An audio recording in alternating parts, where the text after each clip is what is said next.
and good evening. Back for another one. Underground World News Live. Much love. How's everybody doing out there? Get a mic check. Much love, Quantum. Good to see everybody out there. Hope everybody's doing good. Make sure that we got everything working in order here before Short Bus. It's my birthday. Happy birthday.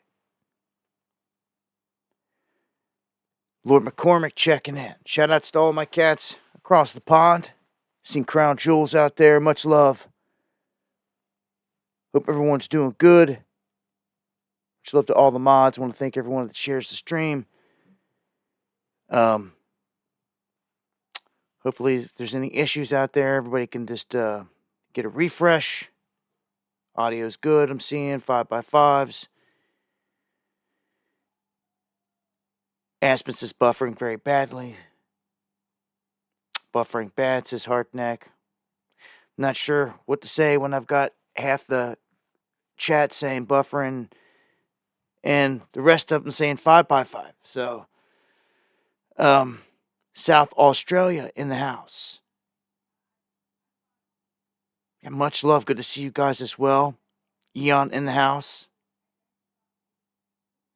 Much love, Gabe. Good to see everybody. Yeah, all right, getting 5x5 sounds good. Not buffering here. I don't know. All I know to say is keep on pushing here. Normally, if there's only any buffer from my end, it's when the OBS kicks out. And that's it. It usually only lasts for a second. You can hear it, hear the noise it makes. But, hey, what's going on? Uncommon. Everybody out there, man. I hope you're doing good. Arkansas in the house. Got plenty to cover tonight. As always, I want to start off here with, though, an update. This talk about a hack. iPhone or Apple saying that the iPhone needs a security update. It's warning that hackers may be exploiting vulnerabilities in the network. And just here recently, they came out and they said that all the telecoms providers that we use pretty much, AT&T, T-Mobile, all the big ones in the United States, they're all getting infiltrated by China. Big time. China's getting into them and tracking what people are doing. They're not so much just stealing your information in like trying to sell it or anything like that. They're tracking people, which is a bit ominous. They're targeting individuals and they're tracking them. So it seems that something through the iOS, the operating system, in the iPhone is leaving it vulnerable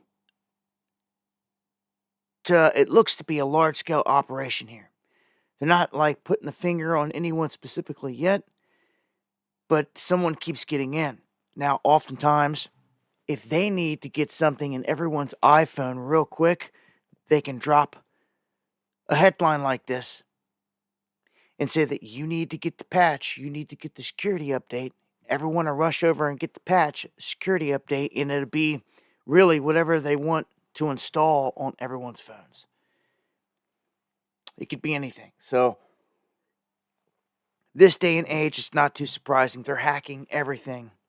iPhones, iPads are affected here as well. Yeah. And people out there that are looking for updates, this is targeting people looking for the updates using iOS 17.7.2 and iPad OS 17.7.2, iOS 18.1.1, and iPad OS 18.1.1.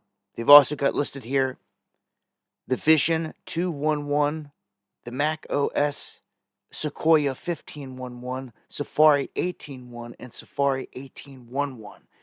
If you're using any of those, a heads up. it may be being exploited bigger on Macs. So if you're a Mac user out there, it looks like they're really trying to go down that route. They say, in addition to this, the security patches to Apple's Safari 18.1 address multiple vulnerabilities that could be exploited for malicious purposes, including allowing hackers to misuse a trust relationship to download malicious content, to leak private browsing history, and to allow the processing of maliciously crafted web content that could prevent security protocols from being enforced, or that could cause unexpected processes to crash. So, a lot of bad news with this one. And CISA putting out the alert saying, look, this could be happening widespread.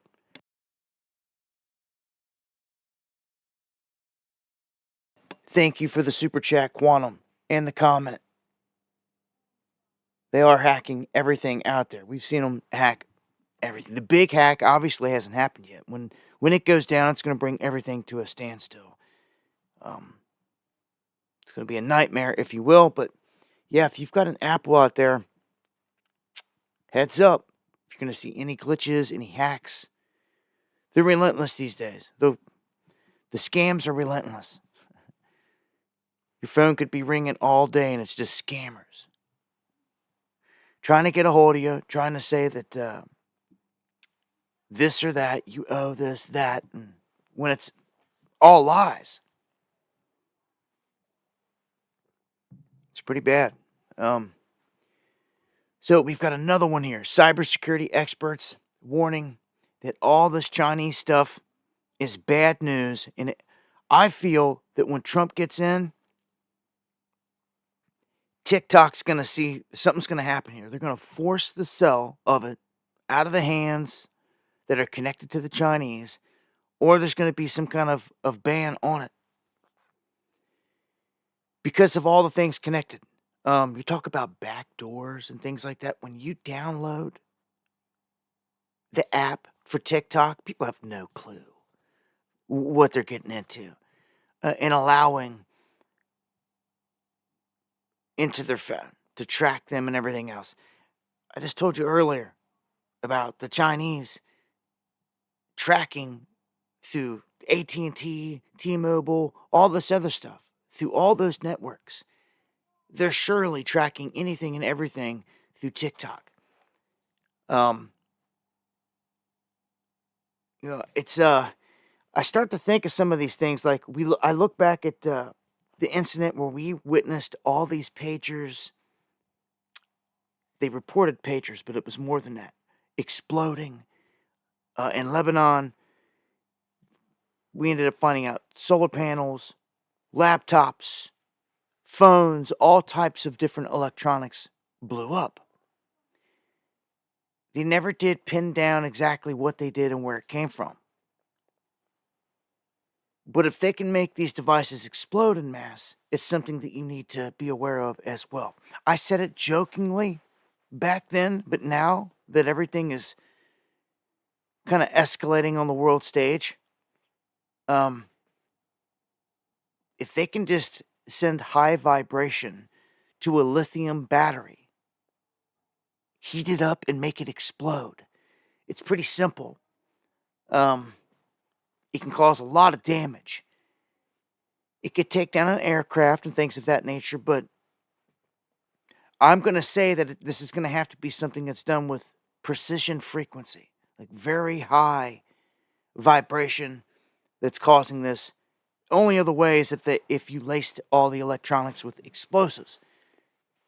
The reason I rule that out is because all the things that were blowing up in Lebanon were across the board. Yeah, it was a lot of pagers that came through one place, but it was a lot of different stuff that came from different areas. And it kept happening in rounds and rounds. Like, it was so well planned. I'm just putting it out there.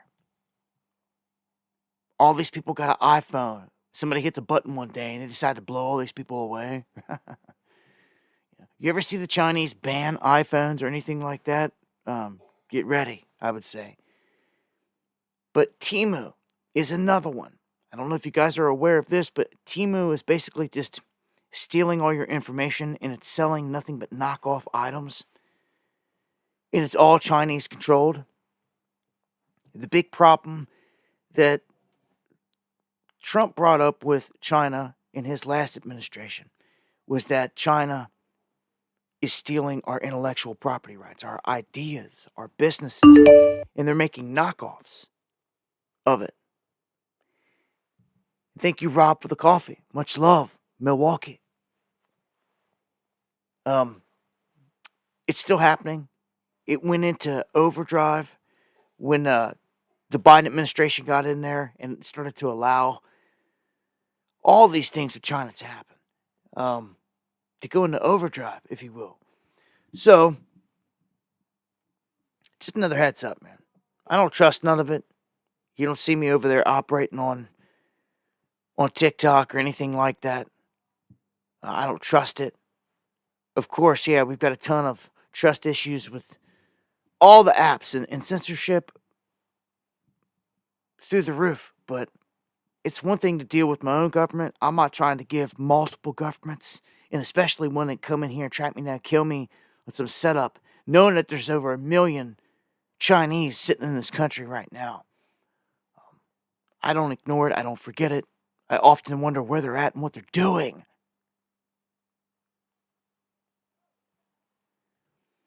Seems everybody else don't care.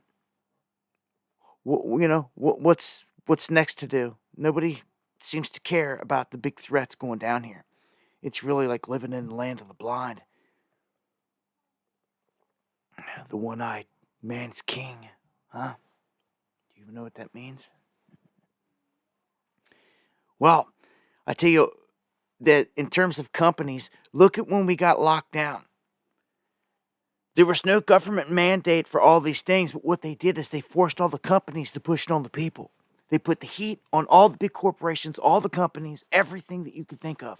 And they forced them, all the owners, top dog CEOs, to enforce all this stuff. One of their weapons or their mechanisms to control us, for sure, is through your bills. J.P. Morgan Chase came through and shut down Tesla years and years ago when Tesla figured out, we can get free energy right out of the atmosphere. You don't need to be paying nobody for nothing. Well, J.P. Morgan and them found out about this, and they did not like it. They shut it down. They stopped it quick. They said, we want to put a meter on every house. These days, it's a smart meter. So we can bill people every month. And if we bill them for their water and for their electric and then their house payments and all this other stuff, they become a slave to the system. And some people, they will become accustomed to it. They won't even know what real freedom is. It'd be almost like today. Like, it's just a custom. Everyone's like, well, son, you got to get a job. You got to get out there. It's just the way that it is. You got to go out there and you got to be a slave. You're taught that's just the way that it is. It's pretty crazy when you look back at the Anunnaki and the whole story of us being created as slaves to begin with. To break free of this slave cycle is the key thing.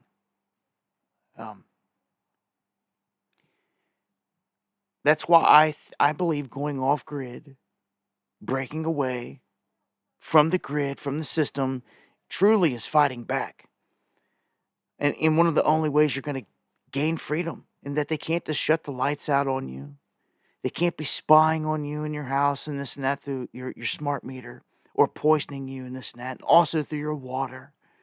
All these other things, take it into your own hands. You get all that freedom back, and they lose control. So, utility companies, another thing. They're not on our side. Trump keeps saying that when he gets in there, he's going to make energy cheap is one of the things. Let's see if that happens. I don't know what he can do outside of easing up the regulations around natural gas and coal and starting to drill big time, which is probably what they're going to do. They're going to frack and they're going to drill.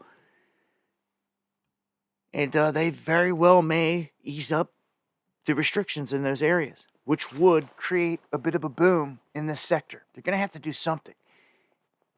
We're going to have to do something, period, for leverage as a country. We need a large supply of something. You can't be a country producing nothing. We talked about this before. Our manufacturing is like flatlined. It's nothing anymore. You need to be producing something. We have a massive market, the biggest in the world.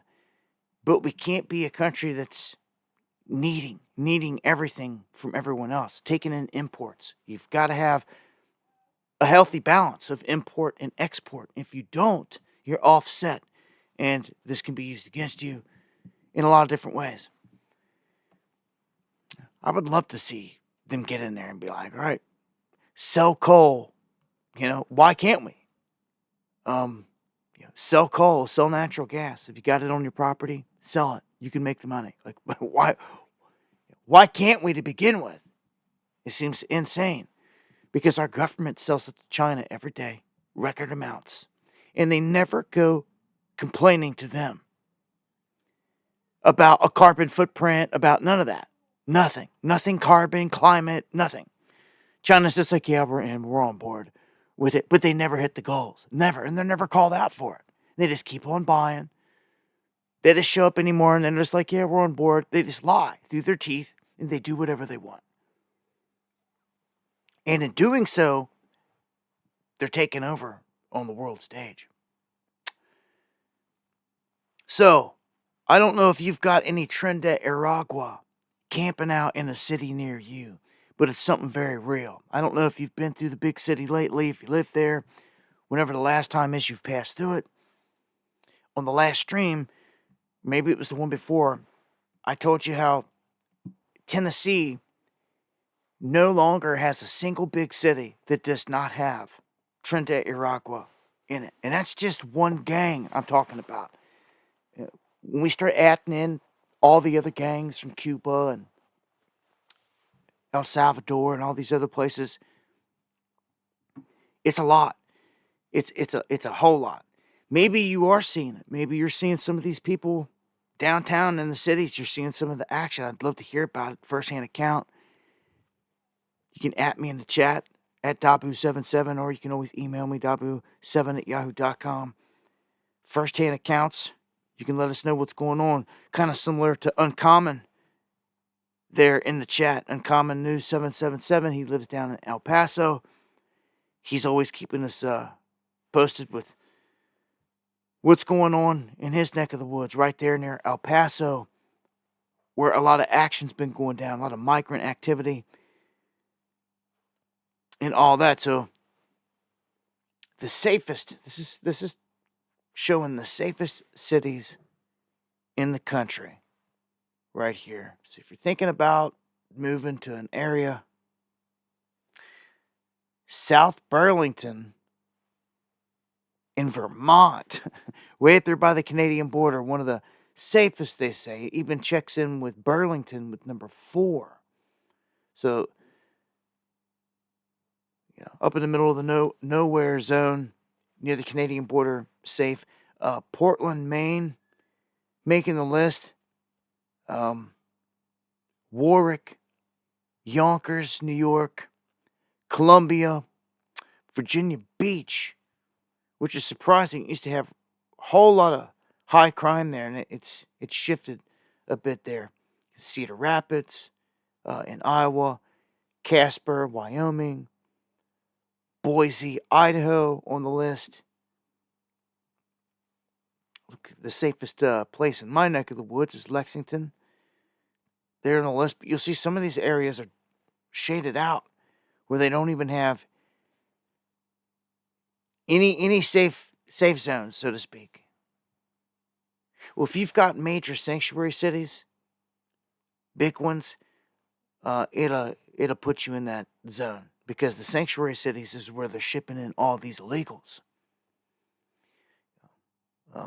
And they're all over.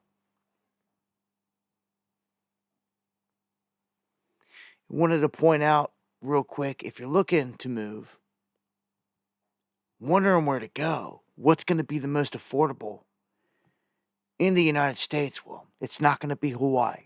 It's not going to be California. And this may surprise a lot of people, but number 3 on the list here is Montana. Getting super expensive up there. I actually seen a guy at the store here recently. He was filling up some tanks for me. And we got to talking, and he was like, yeah, I'm originally from Montana. I'm here because the cost of living up there is like, whew. He goes, yeah. He goes, you think it's bad here? He goes, no. He goes, this is paradise compared to there. I was like, dang. And we started talking, told him I'd been there, been to Yellowstone, all that. But he's like, yeah, you wouldn't want to live there. Oregon coming in right behind it. Then Massachusetts, Washington, Idaho, D.C., Colorado, Nevada, Utah, New York, and on down around the wheel. You can take a look there and see where your place lands. I don't think where I'm at it does too bad. It's at the lower end of the spectrum down here in Kentucky. You got West Virginia, Iowa, Kansas, Mississippi, Kentucky, Oklahoma, Ohio, Illinois, North Dakota, Louisiana, Indiana, Michigan, Arkansas, Nebraska, Pennsylvania, Alabama, Missouri, on the more affordable end. Midwest, a lot of promise there.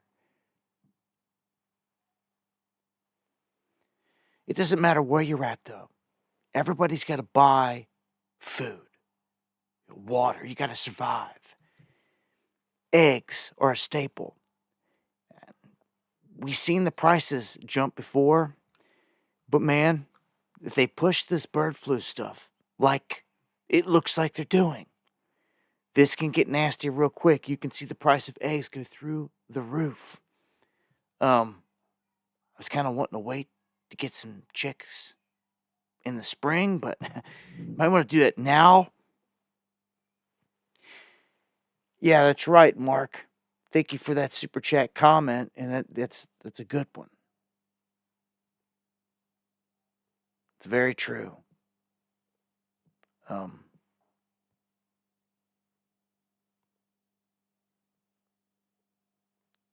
Always gives me an issue trying to like those because the chat's moving so much. Egg prices, though, surging again. They're saying that grocers are going to face shortages because of this bird flu outbreak.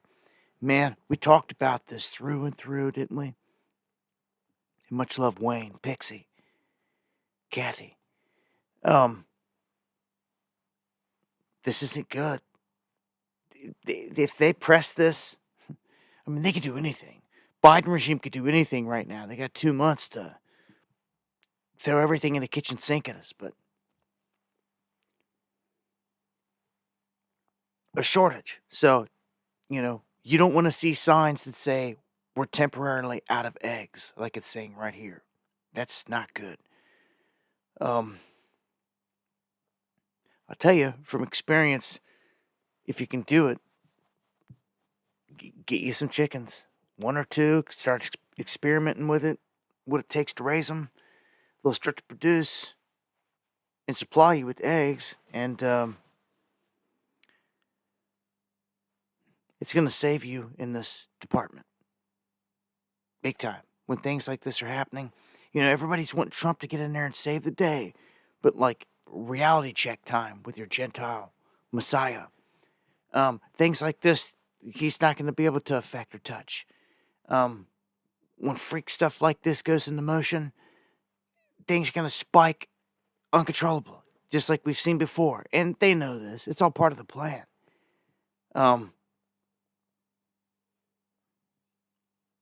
We're double topped right now. You can see we ran up here. This is indicative of a huge run up. Almost like if you're watching a bull market or bullish charts, so to speak, in stocks or something. How it runs up and then came down and then it's built back up and it's hitting on the same line right here. This would be either a resistance or a support line. And it's hitting here. So if it's curling back over, you could see here very soon another quick run up, and it's going to blast through this, and it's going to go higher than ever. We're going to be looking at record high egg prices. To do that, you need some kind of news event. I don't know. Maybe like, a new bird flu outbreak. Farmers getting visits left and right across the board. Remember, we had the lady come out and say that this is the big thing that we've wargamed. That this is really the big one. When it comes to bird flu, the mortality rates and all that other stuff and where this can go, this is the big one. And remember, they already told us the plan. If you missed it, if you didn't hear, if you forgot, they're going to plan to go to every farmer and make them get inoculated so that they're safe to produce food for the rest of the Americans. Do you understand? They've said this clearly. All they need is the scenario. So here we are, talking about it again. Let's hope that they don't push it massive. But let's just hope this don't become the thing. There's so many things that they could do right now. I don't put nothing past them. Look what they did to us last time. They locked everybody down, said hop in line, wear your mask, 6 feet apart. All that. Did people forget? Like, they'll do anything. And again, your Gentile Messiah isn't going to save nothing. Mr. Operation Warp Speed, the whole thing began last time on Trump's watch. Let's not forget. So him being in there means nothing when these events go down. It means nothing when he's in there. For any people living in a false reality, your memory must be, I don't know, super short, because you don't remember what just happened? I just don't get it. I don't forget. I've spent every day of my life since they locked us down preparing for the next event.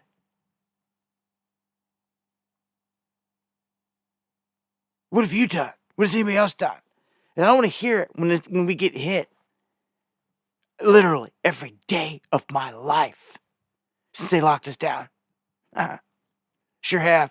That way I can sit there and say when this all goes down that I gave it all my all. I'll give it everything to make it through what's about to happen. Because I realized when they locked us down, couldn't get on the highway without essential papers to go to work. Get out of here. Ain't happening. I was shown what needs to be done to survive and where to go and everything. So I followed it. And I've not stopped up to this very moment.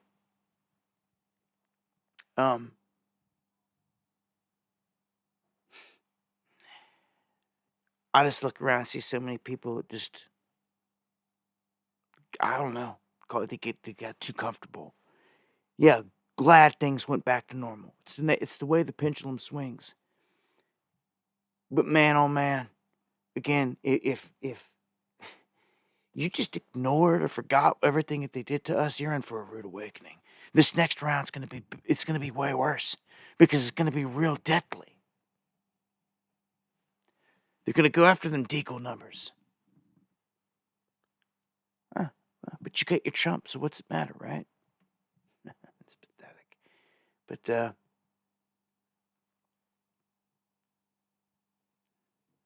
oh man, all hell's about to break loose. It's gonna catch all these people off guard because they're gonna be so comfortable thinking all the Trumpies in. And they're sitting there. They're sitting there like a deer in headlights, doing nothing to be proactive, to get ready for anything. They just think, oh, everything's just gonna be A-okay. And I'm just like, you're tearing them out to cannon fodder for what's about to happen. Wise man or woman would be doing everything in their power, not wanting to get caught in what's about to happen. I don't know. I've done everything I can to remind people and be like, hey, you either want to or you don't, right? There's no excuse. A big thing that I've been pushing for a long time is that you should probably find a different way to look. Let me start off like this. You're either going to go onto the beast system or you're not. You're either a real believer, beyond true blood, pure blood. You're a real spiritual warrior that's here not going to go in the beast system. Or you're going to. It's one of the two. Because I know there's people here tonight. Some are going to go this way. Some are going to go that way. A lot are going to say that they're not going to. They never would. But in the end, when I think no one's looking and they have no choice, they're going to. But they had a choice. Had a choice this whole time. So that's not going to work. No excuse is going to work. I'm someone that had absolutely everything taken from me within the past year. And I still never gave up. So I don't want to hear from no one. If you had everything taken from you, maybe you got a story to tell too. I'd like to hear it. But for people that want to say, oh, I couldn't do this, couldn't I? Sure you could. You just got excuses. Yep. That's what it is. And some people need to hear it. I salute, though, all the people out there that have made moves. A lot of people have been making moves. It's a bit refreshing and all this when you finally start to see people taking action, doing some things, like emailing me pictures of this or information of what they're doing and this and that, and it's happening a lot. People just getting their ducks in a row, getting things ready, and let me know. You know what I'm saying? And that's good. It's good to see. And some of you have been stacking your gold and your silver, which is great. I've been talking about this for a long time. It's paying off now. Big time.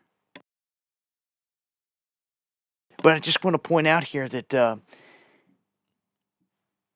this whole thing with gold and silver, it goes back to where our country was first using it back in like the 1800s. $20 double eagle coin contained 0.96 troy ounces of gold. So it was almost a full ounce. Almost a full troy ounce of gold. Introduced in 1849. Oh my gosh, man. Wow.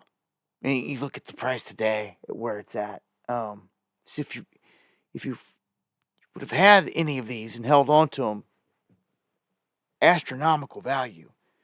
Of course, no one's around now that was around in 1849. But if you would have, got some of these passed down to you or collected some of these, they're just going to keep gaining value. Keep gaining value. But what this says here is that, when we did this, it made our currency strengthened. Okay, is what it did. It emboldened it big time. Anything that you back with gold is going to embolden it. If there's two guys out in the street selling water and one guy backs it with gold, people are going to go there. So, in case they don't want that cup of water, they turn around, take it back, and get their gold value back out of it. That's just saying. That's just the way it works. And I would, all day, if you had two pieces of paper that are an IOU, money, you said one was backed by gold and one wasn't. Well, I definitely want to use the one backed by gold versus the one that's not. And that's what gave our dollar strength back in the very beginning of all this. It may be the trick used to save the day in the end here.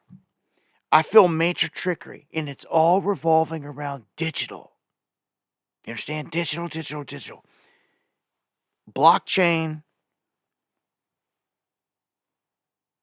comes in a lot of different forms and fashions, okay? But it's all trackable and traceable. And people can sit there and argue, but Only way to do it is in a decentralized blah, blah, blah, blah, blah, blah. And, well, no, the only way to do anything is with righteous people. And it doesn't matter what you have, what kind of technology you have, even if it can be used for good. You show me righteous people in control out there first and foremost, and let's start there. There are none. So, that's out the window. They're going to use technology for good. You got to have good people to begin with. And I don't see none of that besides some fakes. Gentile messiahs and a bunch of other crap. And a bunch of zombies out here that are lost. I truly, today, thought about this hard. I look around and I see a country where I see more people that have aspiration for, they have more energy, more love, compassion. They're putting more of themselves behind a man here in the flesh than they even are of the true Messiah.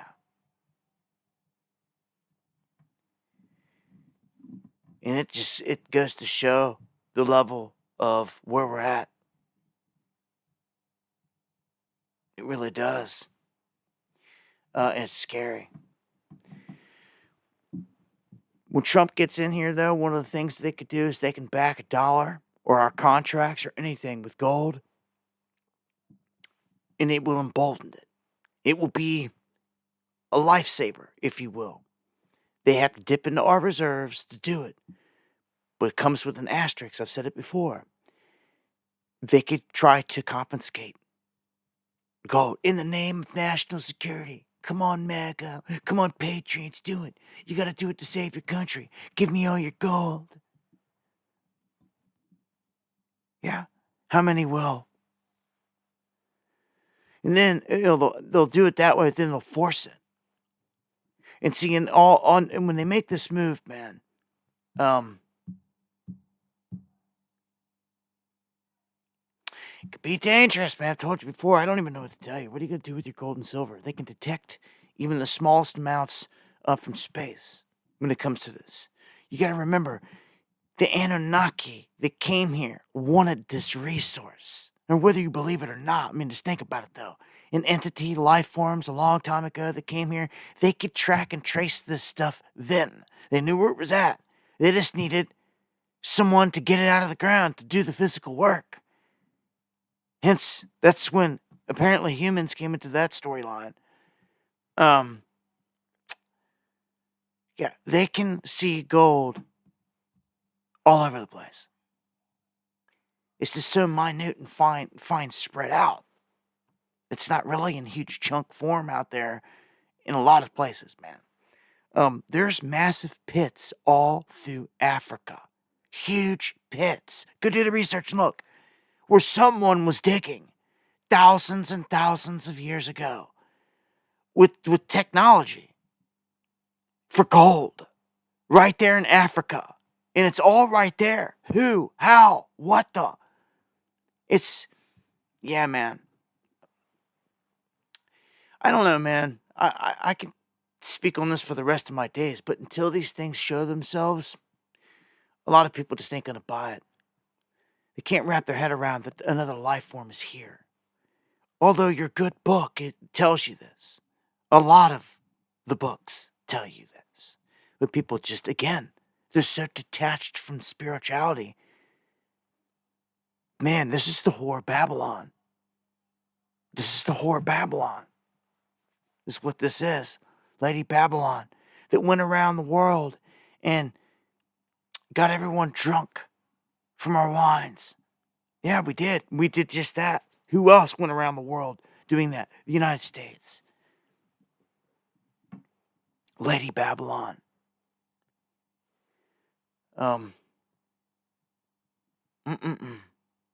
Indiana opens up a human labor trafficking probe into Tyson meat factory.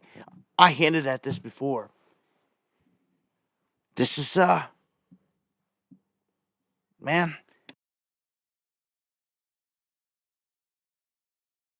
Look at this. I told you about all these cities that were using a huge orchestration with these migrants. illegal migrants. They weren't legal, they were illegal. Funneling these people through all these businesses. And again, if they didn't use them for an election, what did they bring them here for?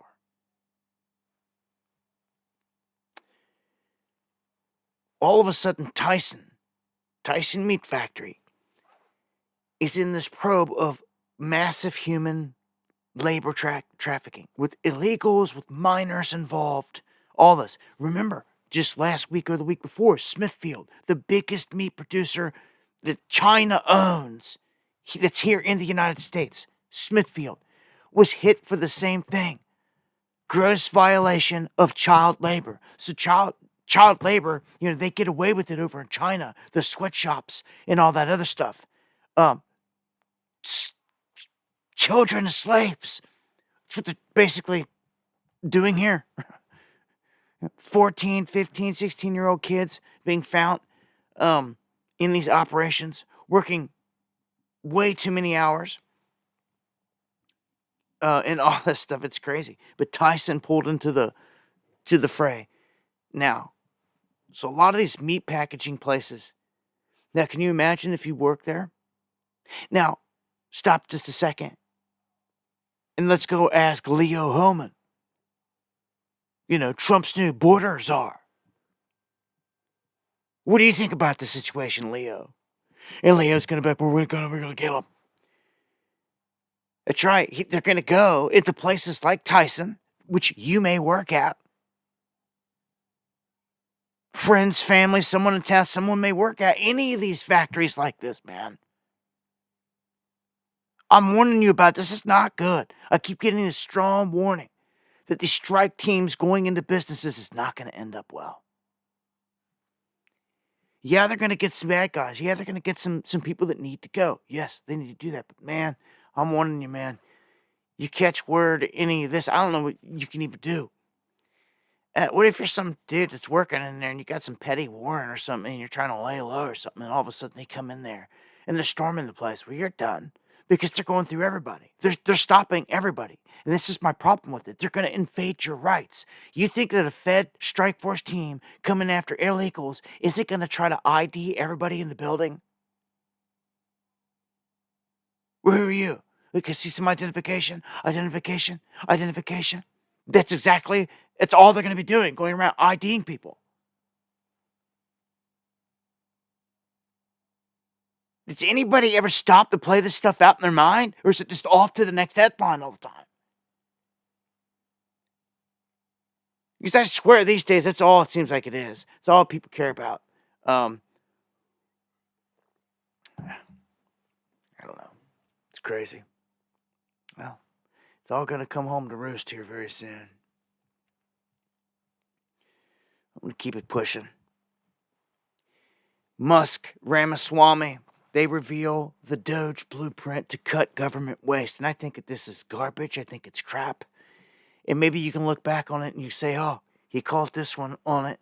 This could be the linchpin to bring the whole economy down. As a matter of fact, like they have to do, they told you. Elon told you. He even agreed to it, said it right at the gate. So in a year or two from now, when this whole thing's tanked, I can go back and I can be like, look, I told you. He even tweeted it. And all this other stuff. Like, I don't get it. Like, they're so arrogant and brazen. It's in the open. They're about to tank the economy. And he said it. They're yanking $2 trillion out of it. They're doing it and they're erasing all this stuff, which I don't even think is going to work. Look, Ramaswamy, he tried to come off as, this intelligent character, but he's not all that intelligent. He's a slick speaker, but he's a politician. His first words were that we're just going to go in and we're going to take every person whose social security number is an odd number and they're fired. Like, dude, get out of here, man. He was dead serious about it. That was his way of cutting half the spending right at the gate. He was dead serious about it. That is the most ridiculous, stupid thing I've ever heard. It's totally non-professional. And these guys were not elected. Do you understand that? They were selected.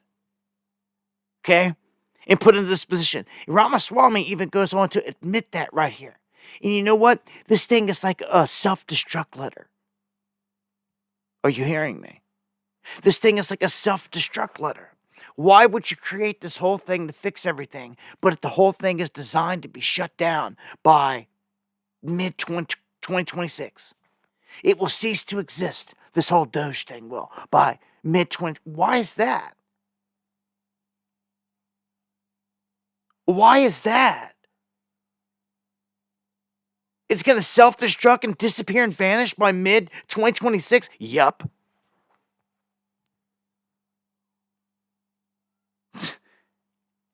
Dude, they're coming in here and they're about to wreck the whole thing right in front of your face. And they're going to erase things completely. And they use a lot of big words to fool people. Okay? Okay? They're going to use the Supreme Court rulings as a guide here to go over and do what? What are you going to do? Immediate suspension and review of regulations. Okay. Of what? They don't say. Again, out of Ramaswamy's mouth, it's all big words, but no meat on the bone. Okay? Create a system to prevent reviving illegitimate regulations. Okay? So this is one thing that I can say, if it sticks, this is like one of the only things that I can see here. They could stick, but will it be used for the good, or will it just be used by the next tyrannical administration to their advantage? What he's saying is they want to make it to where when they put something in, that the next president can't come in and undo it. Okay? So they put this in motion and you get a tyrannical person like a Biden regime back in there afterwards, they can do whatever they want, that you're never going to be able to undo it. So you have to watch very closely to what they're doing here, man. Very closely. And again, I don't think half the crowd out there even cares. Walking around like a bunch of zombies with their head up their asses. Oh, Trump won, Trump won, Trump won, Trump won. Oh, it's just idiots. It's ridiculous. Like, all I keep hearing and being shown is like all these people, like it's all going to come crashing down on them. Like violently. That's all I'm showing. And I'm like, oh man, there it is, the crash again. It just keeps being shown to me. And all these people that just want to blindly. Man, I swear this just keeps bringing me back to the Antichrist.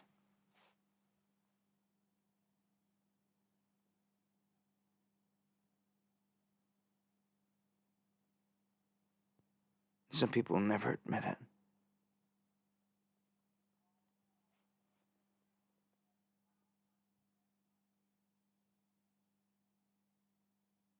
The Hopi prophecy, all the people with the red hats, all this, all the biblical things we talked about, all of everything. And to have them themselves just call Trump their Gentile Messiah, get out. It's over. Who else do you think it is? I'm not saying he is the Antichrist, but let me tell you something. He is definitely the player. They just told you this. He is the one that's going to present America to the Jewish Messiah. Oh, really? On what? A chopping block? This is out of their own mouth. I played you the video at the end of the stream, dude. Like, who is leading who to the slaughter? Right in front of your face. You take all your supporters and want to hand them over to the Jewish Messiah? Do you even know who that is? Do you even know what they think and what they believe?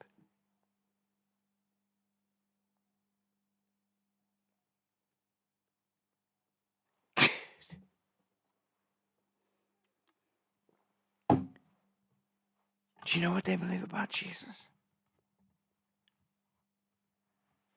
Do you know what they say in their book about killing our babies? Who's the hateful ones? Huh?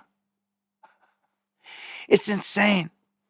It's insane. Yet they control the world stage and the major players on it. And these exact individuals that control all this control these same players. It's nuts, man. This is nuts. So you're watching this. Yes, you got that right, on Jesuit command. That's for sure. Everyone looking at Pope Francis over here when I say that, because he's a Jesuit. But yes, that's true. But he gets his orders from the Black Pope, and most of the people know nothing about that. You got some late night homework to do if you want to get caught up on that. But I suggest you do, because this is where all the orders come from. Remember here recently when they were flipping out about this Helseg, whatever his name is, this dude from Fox News that Trump just made, whatever. They're flipping out about his tattoo on his chest, saying, "Oh, it's swastikas." They weren't swastika; it was cross. It was a big Jerusalem cross with 4 crosses around it. Well, that's Masonic. That is the Order of the Holy Sepulchre of Jerusalem, controlled on Jesuit command. If anybody knows anything about it, then you can see it clearly for what it is. If you don't, again, you've got some homework to do. All that is interconnected, and it's all controlled from top down. So nothing has changed there. When you know this, and you could see behind the curtain, and you could see everything that's going down, oh boy, you could see, the whole masses here are being led.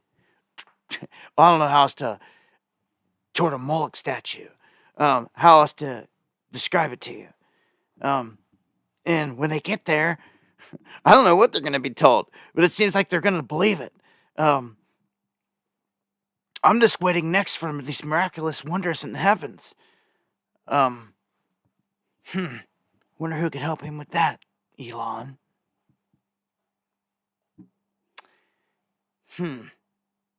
Anyhow, I'm going to try to get to this Doge thing. It just doesn't sit well with me.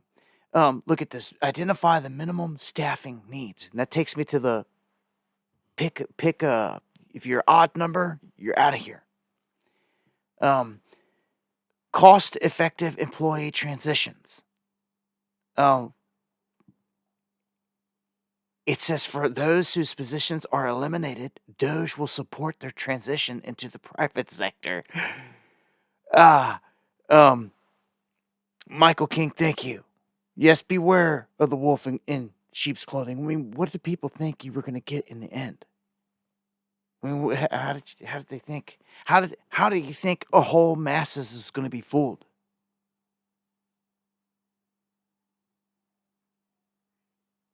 Huh? Riddle me that. How are they all going to be fooled? Huh? Or you just witnessed it?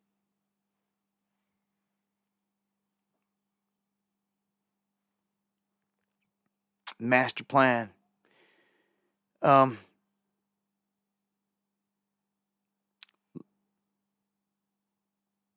don't know, man. July 4th, there it is. I've been looking for that.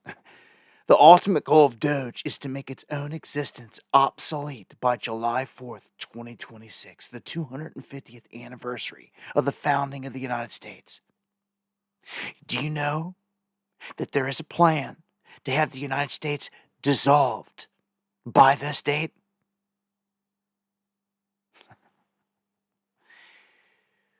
It is the Masonic plan, the whole plan. Again, if you know what's destined to be, you can see where this is going. I've said it a lot of times. Manly P. Hall has wrote a book on this, The Secret Destiny of America. He's a master mason, and he exposed exactly their plan. On what America is, all the occultism tied into it, how they're going to bring it down, the whole nine. Every bit of it. It's right there. The whole blueprint. If anybody cares, most people, again, will be off to something else instead of doing the research that counts. It's all right there. And then when you see it and you read it with your own eyes, just like the Talmud, and you read all these things for your own eyes, you see what you're up against. And it starts to really hit home. And then you see where you're sitting. What moment in time, who you're up against. We're there. It's there. It's the beast, man. I was born in the belly of the beast. And I'm still in it. I don't know if there's any escaping. Where are you going to run to? All right. I think the biggest thing that's going to be ahead of me and all of you is going to be what happens economically to our dollar. And this only comes second to an all-out, lights-out, shutting the whole system down event. But right behind it is the economy. It brings down the economy. It changes your way of life, our way of life. And I don't know. I know their plans. I know where they want to take this. And again, it's not like it's some secret. It's known. Cat's out of the bag. And see, it's part of the occult ritual magic. They have to tell you what they're doing in advance. That's why they ticker tape it in movies. That's why they hide it subliminals all over the place. Because one way or another, they gotta get it into you. Do you understand? If you keep skipping over the rules of the game, you're never gonna understand it. If you keep looking past the djinn and the witchcraft and all that part of it, because it's just too much for you, or whatever, or you just don't believe in it. Well, you're never gonna figure this out. It's what this whole thing is based off of. And it's part of the spell to keep you in a trance like that, to not care. You need to break it, first and foremost. You need to seek knowledge in a way out, or stay dumbed down in low vibration, blinded by the light, by the false light. All right, I'm going to play this clip by Kevin O'Leary here about Doge. So some of you that need to hear it from a guy like him, where this thing could go and what they're prepping everyone to think is going to happen here. Spending, just so that folks at home know where their tax dollars are going. Health care, 25%, Social Security, 20 to 25%, defense, 13 to 15%, safety net programs, 10%, interest on the national debt, 8 to 10%. The way it breaks down is 61% of spending is mandatory, 13% is on debt service, 26% is discretionary, which really will be the target of Doge. And that is a small piece of the pie to try to wring $2 trillion out of, Kevin. I don't know. I think healthcare could be another place of savings. We haven't really used any technology there yet. We haven't really digitized medical records. We really haven't brought a mandate of AI into that. I think we could save a lot of money. The U.S. has one of the worst IRR returns on healthcare spending. When you can compare it to some of the European countries like Switzerland or England or France, they do a much better job. But they share the records on a much more ubiquitous basis that we do. We're always concerned about, privacy, but I think we could fix that too. But I like looking at everything. I don't see any reason why these two can't just release the hounds and go nuts. Everybody's interested to find out what they're going to see, and I'd like to hear it myself, because maybe it's a means test on Social Security. We have to fix this because the deficit's getting a little big right now, and the bond market's starting to get a little uneasy in the 10-year. I worry about that. Yeah, I mean, there's no question that Social Security is something that might need to be looked at, but Simpson Bowles said, let's look at that, and Republicans in Congress said, nope, not going to touch that. So Elon Musk is having no end of fun with all of this. Okay, so I wanted to play that so you can see what he just said. He says, well, I don't know about that. The healthcare system. And this went over like 90-some% of the people's heads when this is played. He said, well, we've yet to have the mandate of AI put on it. And it's like, hold on, stop. What did he just say? He just said a mandate, mandatory of AI. Do you see what's about to be rolled out and enforced across the board? Is he went on to say it, even being pushed through different sectors? What this can achieve? Sticking AI in control of all these things. He just said it. I mean, so warning signs are all over the place, man, and what they're going to do. He knows this. He knows some of the things, obviously, the rest of the people don't know. I just wanted to point that out. AI is huge. I tweeted out today. If you don't know, with Elon Musk, their new terms of service say that if you use X too much, and they think so, they can fine you $15,000. If you're excessively using X just out of nowhere, they could say, you owe us $15,000. This is in their terms of service. Again, people out there, I don't think care. It could be they could put in there, you must worship Satan in the fine, and I could say that tonight. It could literally be in there, and I could report it tonight. And all these, I feel like half these people just would do it. They don't care.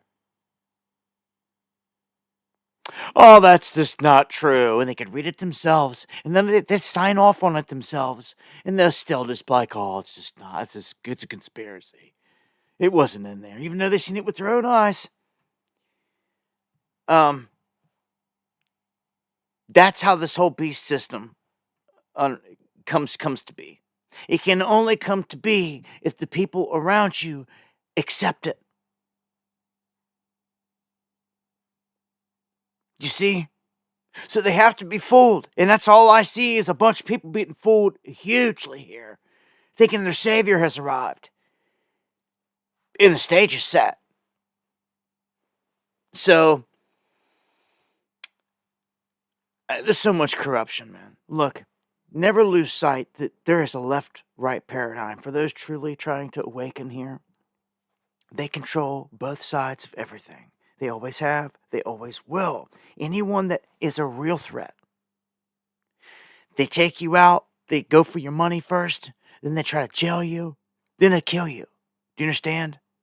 If they're not doing any of those things to you, then you're one of them. It's a fraud. If it seems like they're doing those things to you, but they're staged, you're one of them. Okay? And not only are you one of them, you're a major player, one of them. Okay? They start putting you through rituals and all this other stuff. What do you think the whole piercing of the ear with Trump was? The rabbi told you. It was a ritual. A ritual that you all witnessed. Now that you marinated on it, it doesn't start to make sense now. Yes, it does. That's why it happened. That's why you were all meant to sit there and watch it and whole right ear thing. Piercing of the right ear. Because it happened before. And it's a repetition of history through the Jewish teachings and what they believe. Again, it doesn't matter per se what others believe. Okay? In this instance. Yes, it does matter what you believe. But I'm not saying it like that. It matters what your enemies believe. Even if they're bad and even if they're wrong. Because if you sit there and do nothing, if they believe that we should kill you all, dude, somebody's got to do something about this. You can't sit there and do nothing. Okay? So, I'm skipping this one. The guy didn't say anything in any way. I'm going to push on. We got a lot to cover. Got an hour in.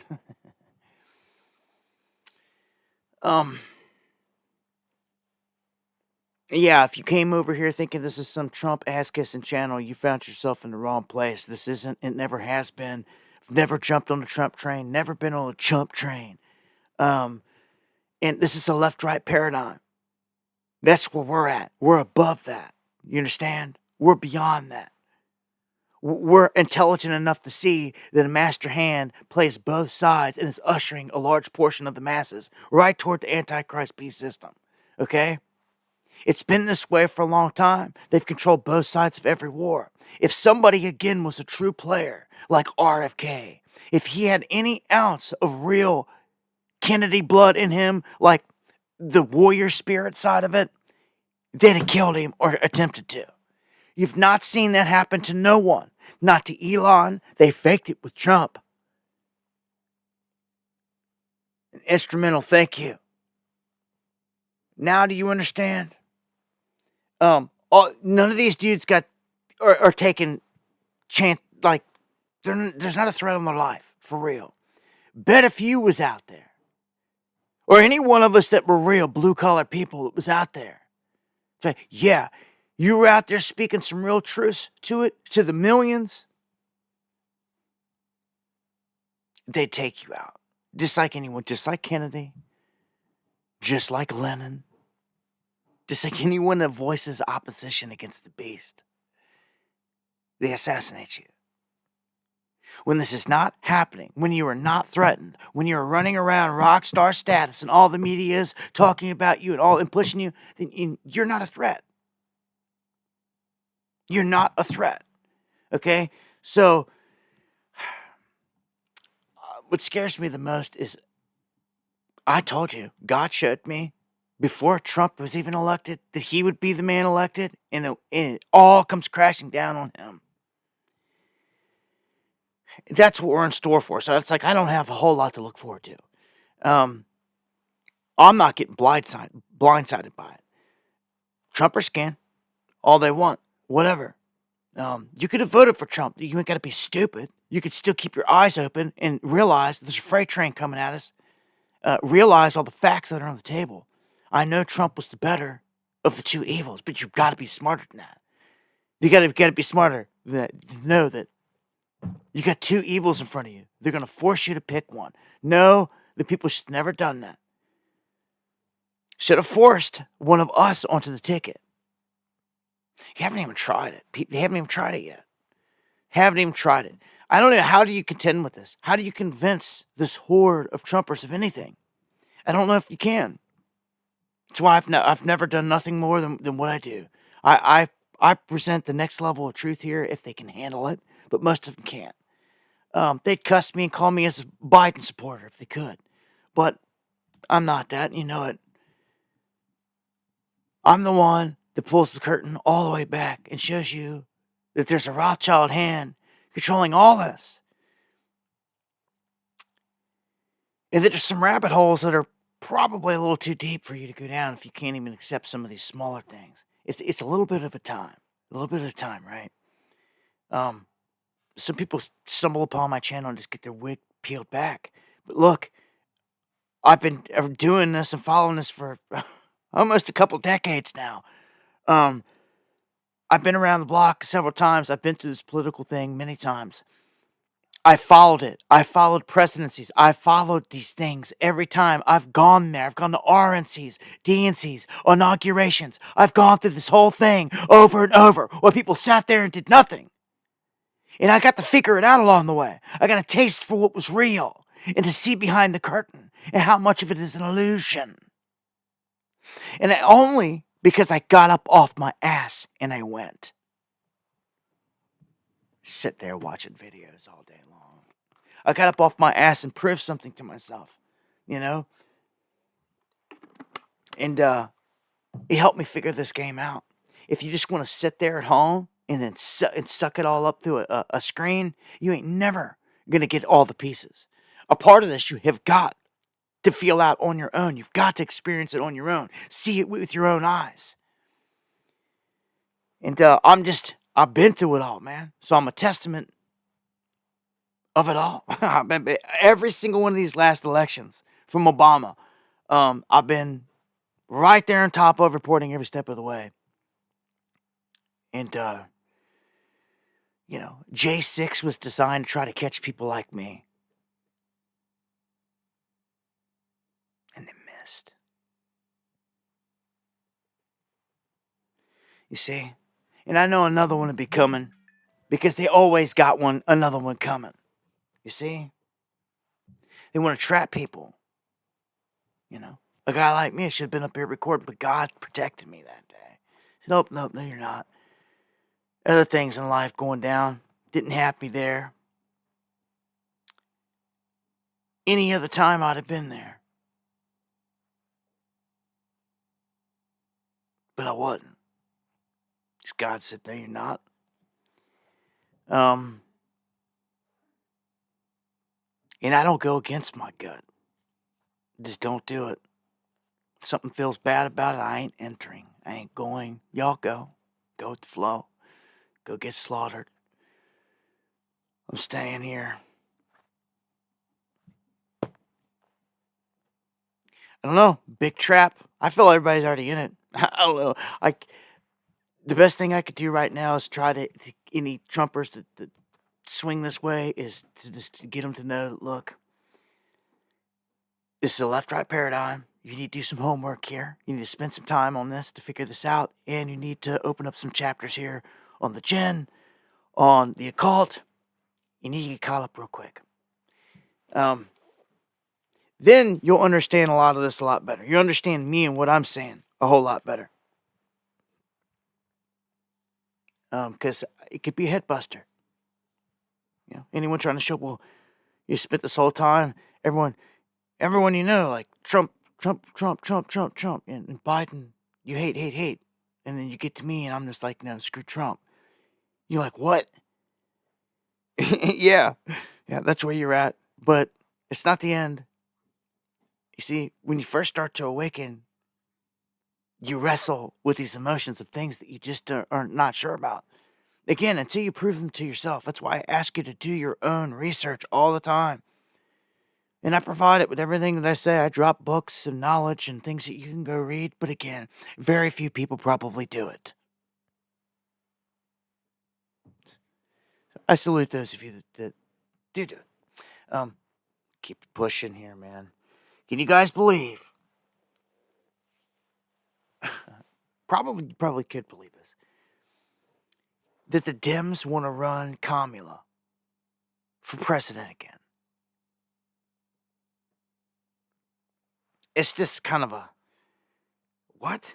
But then you look at their side and you look at what they're saying, and like, unless they get like an all-star, like comes out of left field, like out of nowhere, that we were speculating might have happened this last time, but didn't. Like Big Mike. They have nobody. They polled the Dems on the other side, and they're like, all right, what are we going to do this next election to get them back? Like, who are we going to run? Who are we going to run? And she was the best they have to offer. That's where the Dems are right now. She is their pick. The closest person behind her is Gavin Newsom with only 8%.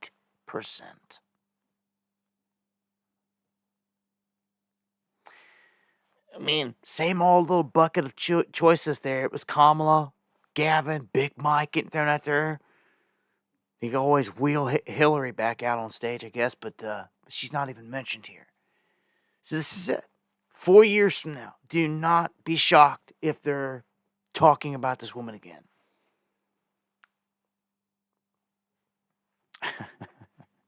So, I guess just be glad they didn't give you her this time, right? Because they could have, really. It's just the time. This is kind of scary to me. It's time. The fact that the Trump's getting back in there and all this, it signals a time in history to me that's to complete it. He was telegraphing this beforehand. He was wearing the hat saying 45 and 47. And I told you, there's just certain things that stood out to me the whole time. When he was getting interviewed on the golf course and just nonchalant things. And dude's just, I got his phone out talking to him there. And he's just like, yeah, down here with 45. And then Trump jumps in and he goes, and 47. Adamantly. Long before the race even kicked off or anything. It's just those things right there. Like Trump knew then he was going to be this president. He knew when he was having them hats made, he was going to be this president. There wasn't even nothing official announced yet on the night of election night, and they were popping bottles, and it was going down Mar-a-Lago, and we were like, what? Like why so soon?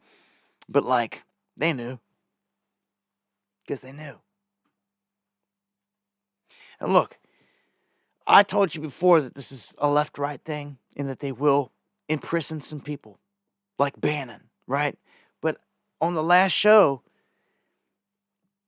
we seen that Bannon There's some suspect stuff here. Bannon came out of prison with a nice tan. And you just go back and look at all the footage and all the images, and I pulled one up and I showed you. I even went back and looked again and looked at him walking out of the prison. They had it on video, the way he's walking out and all that. It doesn't even look like somebody that's getting released or happy. It looks staged. And when you look at his dark tan, he don't do the spray-on thing like Trump. Like, he goes out to the beach and he chills. He gets his beach on. Like, I followed Bannon for years. I followed all these goons for years. Man, I'm telling you with that one, it seems like a dude never spent a lick of time in prison. Like he was at a beach somewhere. Anyhow, I can't prove it, but some things you're never going to be able to prove, but the obvious is staring you right in the face, literally. I'm going to play a little bit of butthurt action now. Joy Reid flipping out. They seem to think that Trump is going to take these teams now, and they're going to be coming after all of them. But she's going as far as to tell people over the holidays, you need to avoid Trump family members, which you don't do. This is not what you want to do. You want to be able to discuss politics peacefully. Laugh it off if you have to. If not, just don't talk politics. Just keep politics off the table. It's just, if it's going to cause division in a family like that, like, just don't even do it. But, like, to go as far as to like, ban family members, that's ripping your family apart. That's doing the exact opposite of what the holidays are meant to do. The holidays, to me, Thanksgiving, Christmas, is a time for a family time, right? It just is. And to enjoy it, okay? And I don't know. It's just like a rule in my book. Try to keep politics to a bare minimum and at least cordial. But when you got people like her saying, no, you need not to even speak to your Trump family members. Outcast them. Don't even go to Christmas with them. And this and stuff. It's like, man, like, you guys are like, you're really, yeah, as Jay says, butthurt as it gets. People are rightfully alarmed. They have a reason to be alarmed. And if you would vote for that, people may not feel so confident that they're safe with you. This is not crazy. This is legitimate feelings of fear of you and a feeling that you might not be someone they could trust. If this thing goes way south, autocracies go south real fast and things get ugly and people get asked to do things and turn people in and point people out and turn on them. And if you're voting affirmatively, gleefully for this, and people might, I don't know, may not feel so confident in you anymore. Yeah, and people are thinking and acting emotionally, big time. This is a high energy thing that I'm sure that some lizard people somewhere, some other entity is feeding off the energy for sure. These high energy events. But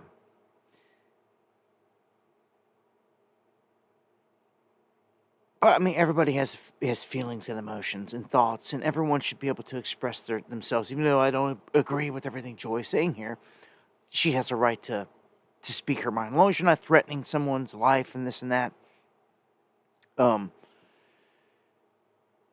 everyone should be free to voice their opinion. But, man, there's no other time like an election when you can divide people, right? And you can really stir hate up, right? It's like the perfect time. Like, there's no other time. And you get it every 4 years. It's like, man, as soon as it starts to, like, really die off and fade away, it's back again. Like, you really don't even get, like, a full 4 years. Like, 3 years. I don't even think it's that. I mean, 2 years, they're already starting to talk about it. Like, guess what's around the corner? And, like, before you know it, within that next year, they're already running the ads and seating all the players into your mind and all that. And it's like, you never really get a more than a couple year break away from the crap. I'm personally sick of it. I'm personally sick of it. There's so many other things going on in this world that we could be talking about and participating in and doing. To be honest with you, don't get me wrong, there's a lot of important things that are connected here, but I've been trying for a long time to get people to rally. And again, I'm someone that's been doing this a long time, and I've been to Million Man marches, so-called Million Man. I've been to so many different things, and even held things myself. People just ain't there in this country. It's not there. They're not there. They're not there. It's just not there. Everyone thinks someone else is going to show up to save the day, which is why Trump is so huge. It's their savior to save the day. Everyone wants someone else to do it. It's a trap. And I'm a realist. I see that there is no white knight coming. Any of this. I see the trap. But other people don't want to hear it. They just want to feel comfortable. They want to hear what they want to hear, and that's it. Well, go watch someone else. I'm not going to just tell you what you want to hear.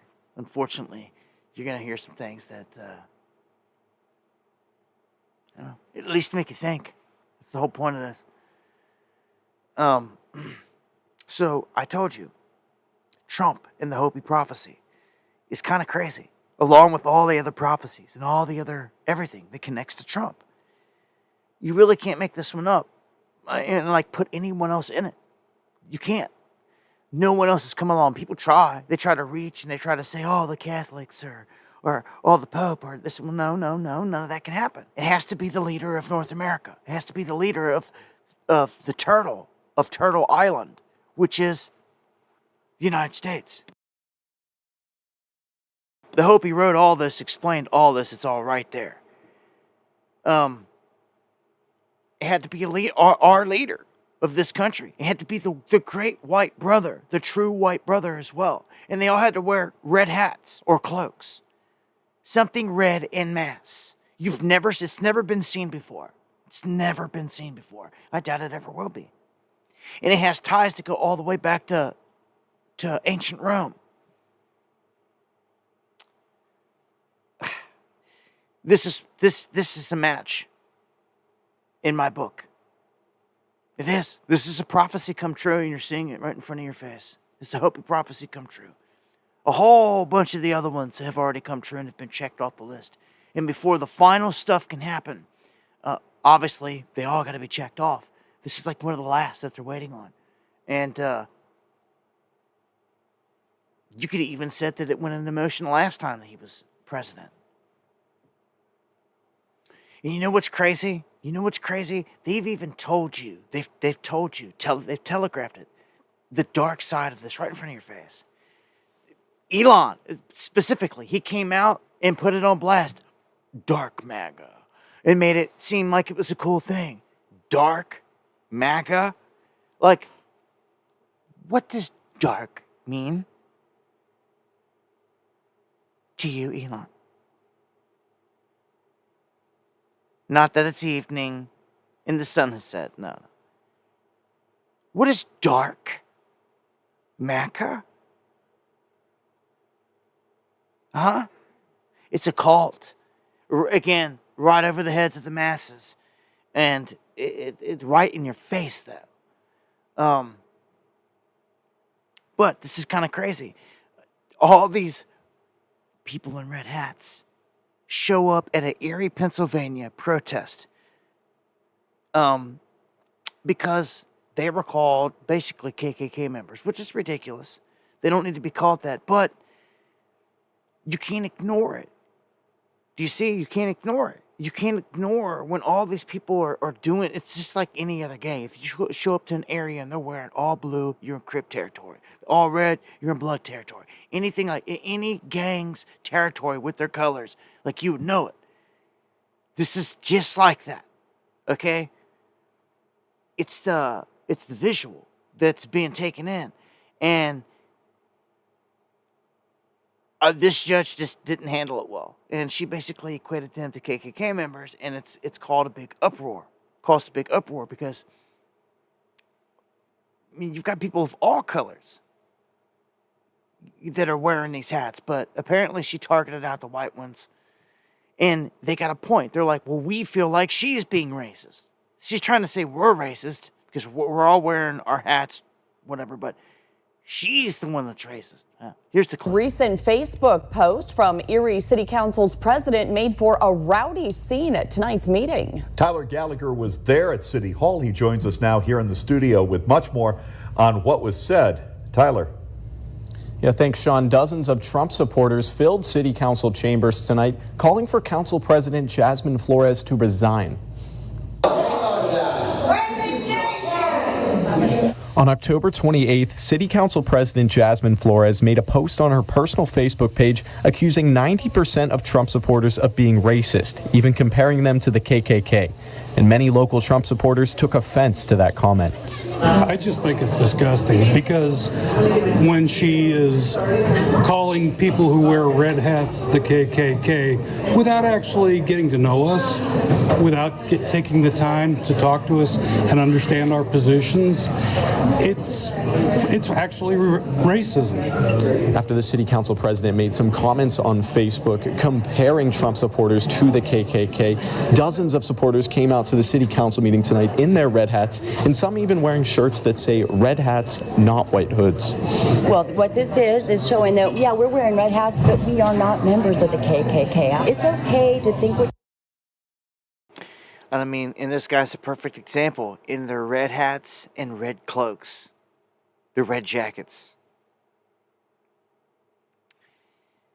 You know, no, they're not the Klan, but dare I say they're the new Klan? Like, this isn't a racist thing, like a race thing. KKK was like, obviously, a race thing. But, like, this is the new large movement.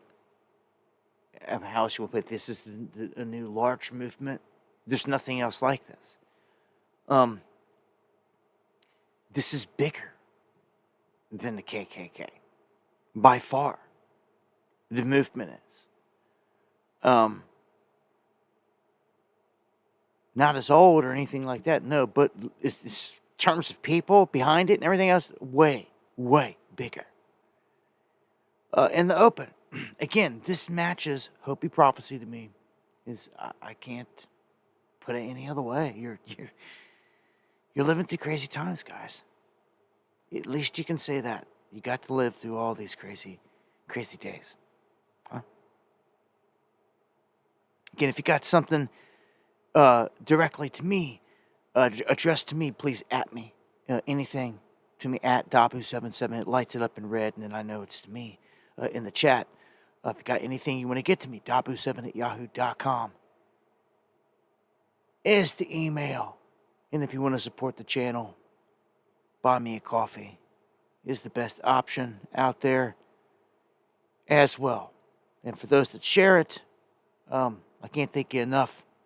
You get it out to people that I can't reach, and that's the whole goal here, is try to reach new people. I appreciate it to the fullest. Let's keep it going here with Trump. Wouldn't you know, and I told you before, with the DOJ and their new rules, they're not gonna go after Trump. Pretty much their rules say that a sitting president, they can't go after in many different instances, unless they're going to try to, really take him out of there. But in this instance, how this thing's been going, the hush money judge requests a file for dismissal and postpones the sentencing indefinitely. So this is a huge win for Trump in this. You ain't got to worry about him, in that case, facing jail time or lockdown or probation or anything to do with it now. So, could jump into some of this other Trump stuff here, because a lot of this is important. He nominates Pam Bondi for Attorney General, and this is after Gates withdraws from consideration. Now, I put Gates in the same boat as I put Kerry Lake. I feel like the shenanigans and everything you just witnessed with them were on purpose and for a reason. That they've got different spots that they're going to within the Trump administration, or different roles, a different position. Gates even admits that. He says that I'm still going to be fighting the fight just from a different perch. He hasn't said officially what it is, but Pam Bondi, I'm going to warn you all, she's not pro-gun. Some people see some of these names and faces and they're like, oh, she looks like she would be, nothing about nothing. And people just say that just because they picked her to be a good picker. It's disgusting. They do no research, no nothing on these people. But yeah, she's not pro-gun, that's for sure. And some of these people, man, look, this is how I see this happens. Trump has to nominate someone, right? Or considers. Is considering. And what they do is they put the word out in the news that this person has been considered or for this position. And they float it around out there. All they do is they go to social media or they go to the polls and they watch and they see what people are saying. If they see people are dogging this person or saying, oh, that person's a rhino or he's this, that, and they're causing too much of a stir, that person will be removed. And all Trump has got to say is, well, I never wanted that person. That was fake news. Like, I want this person. And see, all the while, they'll be fishing this other person out there, too, trying to get a response. And as long as it's getting a better response than the person that's getting dogged on, they'll go with it. Just like Pam Bondi. They didn't give nobody time to do anything. There's so much negative everything around Gates. Everything. All this energy around it that when they said her name and put her up there, it was like crickets. Do you see how that works? You see how that works? You effectively want to get someone in and have no one ask a question about her. Just do what you just did with Gates and put all the attention there. You see? Or, like I just said, float the name out there. And if it's catching a lot of negative flack, act like you never wanted it. Look at this. What's this one say? President Trump weighs in on Mike Rogers leading the FBI following a grassroots uproar. See? They'd mentioned this guy's name. They did a little research and they found out, hold on, this is the guy that was talking about just going and assassinating Edward Snowden?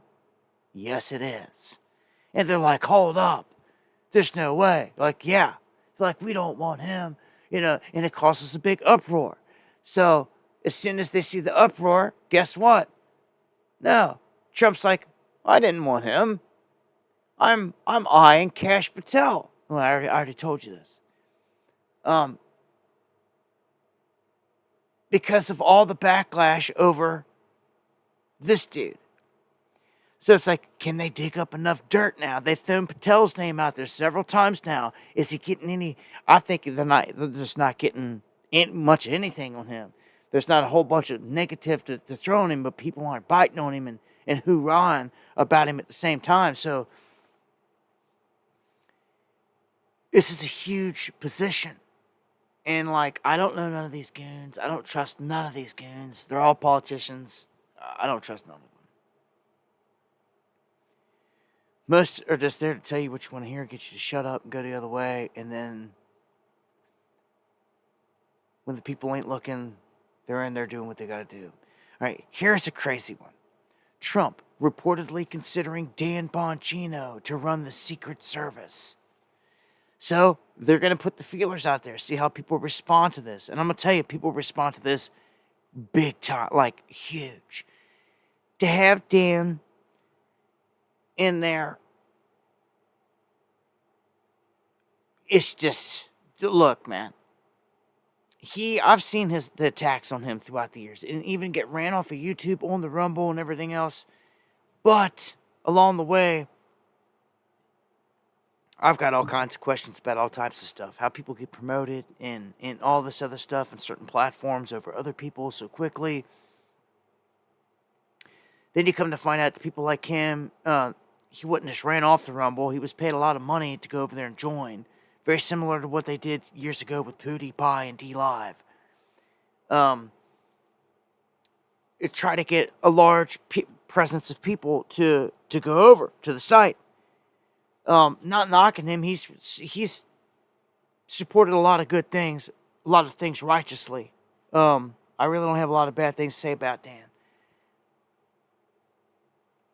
Out of all the names and the characters that you were to throw out there, I mean, it's kind of a more shocking one to me, like, over the Secret Service?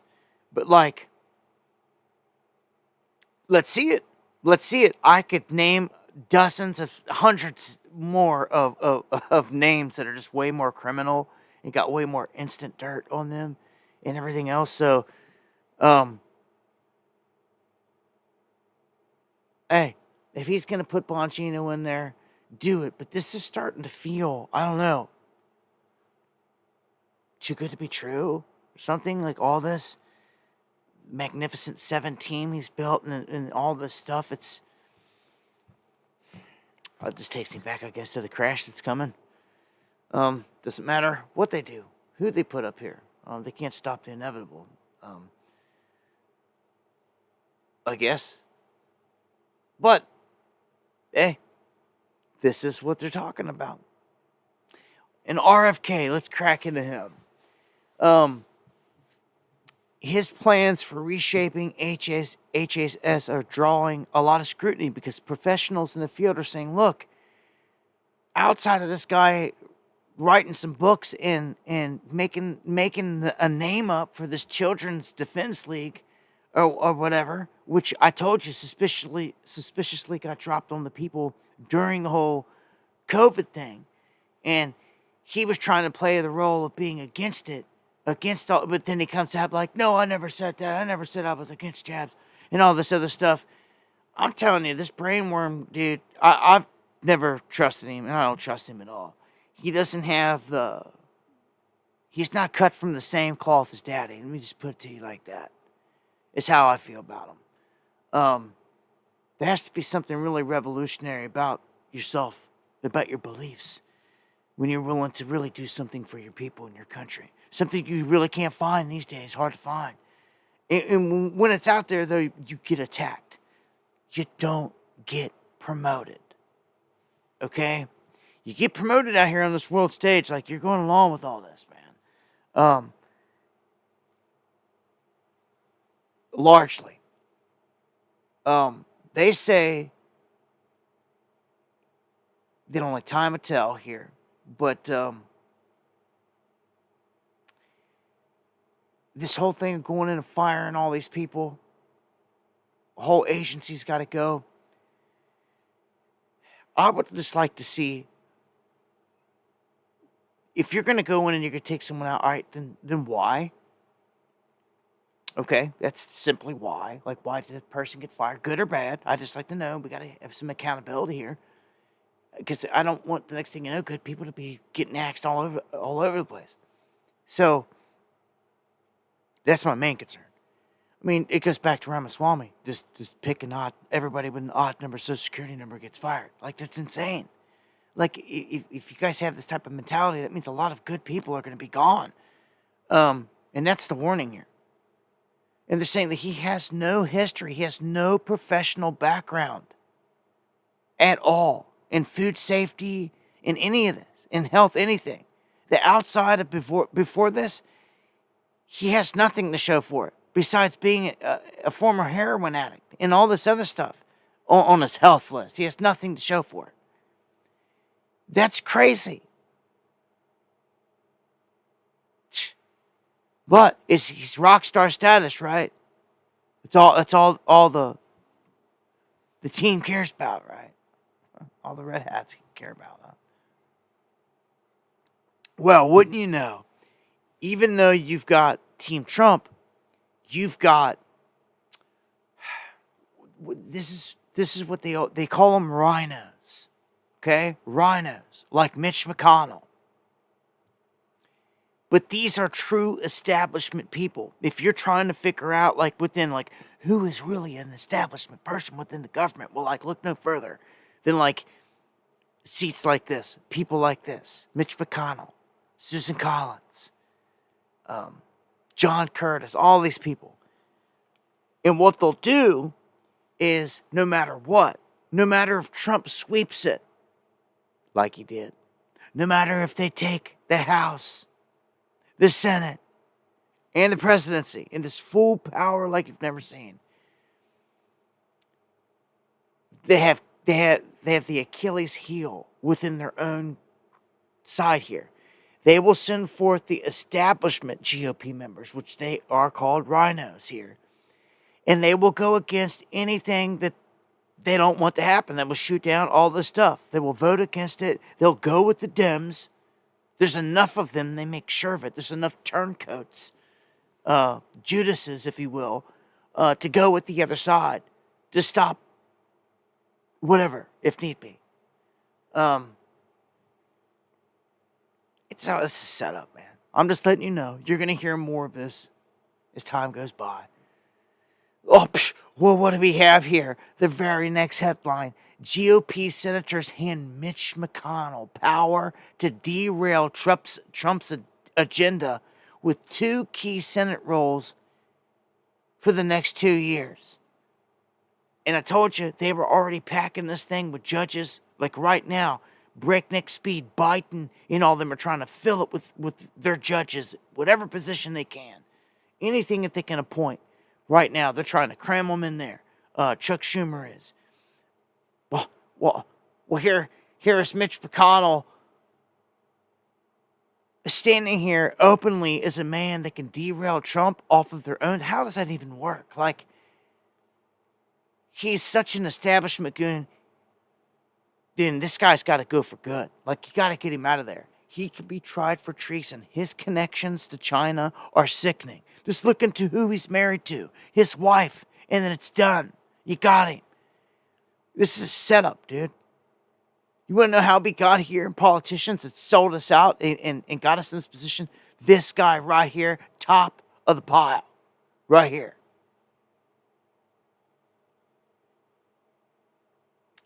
All right. Well, it seems every day we're getting closer and closer to World War III, it seems. Like, really. Some could say we're already in it. Matter of fact, they already are. I think we're watching the most evil thing I've ever seen in my lifetime, which... And that's Tucker Carlson saying the most evil thing he's ever seen in his lifetime is that this administration is literally about to kick off World War III and hand it over to Trump. And disappear into the shadows. Blame it all on Biden, if you will. They don't care. He's been a laughingstock anyway, and they know it. They made him that. You see, they very well may do this. So, Tucker goes on and on and on there about his reasons for it, but, Biden is escalating the situation. In here, you've got half of the Ukrainians within the country wanting peace. They want to end the war. Like, immediately, because it's getting crazy. Let me tell you something. All right, this brings me to, like, the main headline of here tonight. I'm going to get a refresh on my screen. Hopefully everything doesn't freak out. It's been froze on a certain number for a minute. Oh, see, I refresh it and it said 18 something was watching and it instantly dropped to 1472.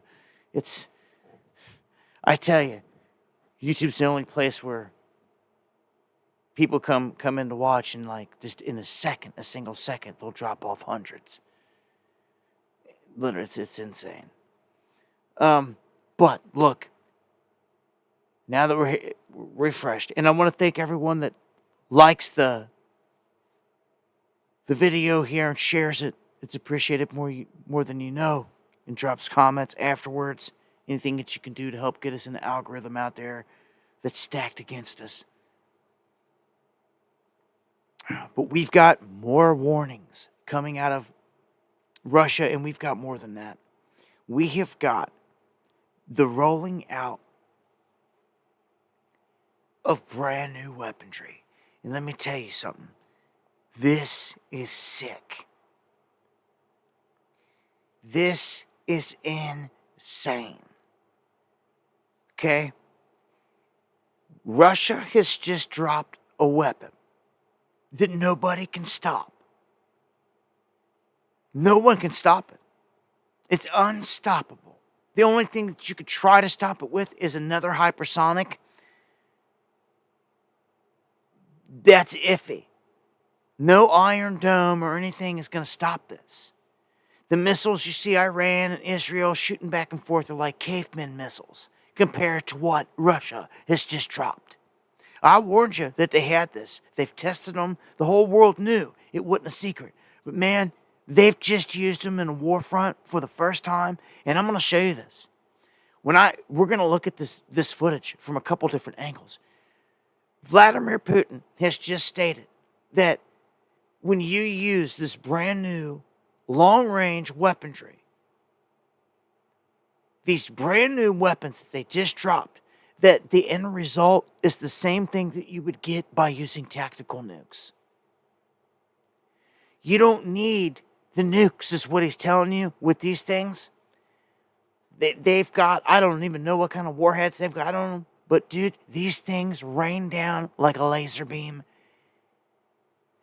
And there's no mushroom cloud, there's no puff of smoke. It's like liquid lava.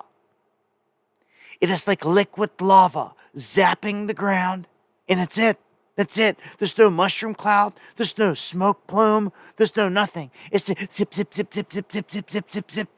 Zip, zip, zip, zip, zip, zip, zip, zip, zip, zip. And everything's done, gone, fried. Watch. We've entered a whole new era of war, officially.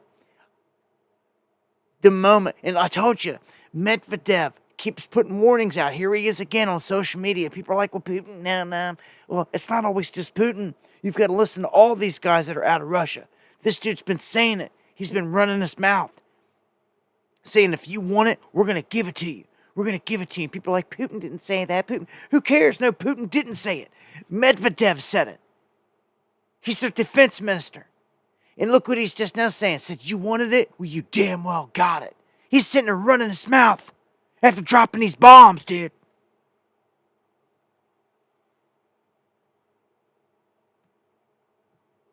I'm telling you, watch this. I'm going to play this, and we'll play it from a couple different angles. You're going to see, if they drop this on an American city, you can't stop it. Until someone can prove you can stop it, you can't stop it.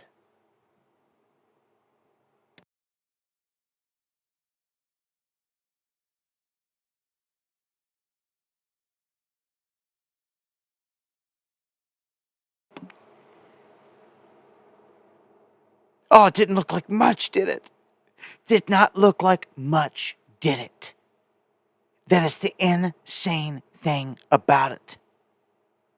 There's no big boom, no big mushroom cloud. It is like laser liquid lava, hypersonic, that nails wherever it is, and it's just obliterated on the ground into like liquid lava nothing. Like, I don't even know.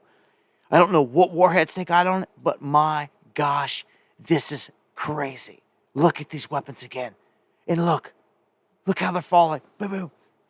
Look, it's literal fire from the heavens. Not a rocket per se. Let's go to this next one. Well, I'm not going to play this, but Vladimir Putin put out another statement. He's been dropping them left and right. And he says, since you guys wanted to not listen, you're going to get it now. And now this is our new weapon, okay? This new weapon can hit anywhere in Europe. And he basically is threatening the UK. He's threatening everyone, saying that we can nail you within 20 minutes. All of you. Any one of you. In any moment. You want to keep doing this? This is like the first rollout of it. He put out this long video warning about it. I'm telling you. This dude's serious. What they've done is they've put out the hypersonic ballistic missile called the Oreshnik. Okay? When it's used in massive scale, it is equivalent to a strategic nuke. It leaves no mushroom cloud to have to worry about. This is a whole different level of weaponry, guys. It's completely different. Play this clip right here.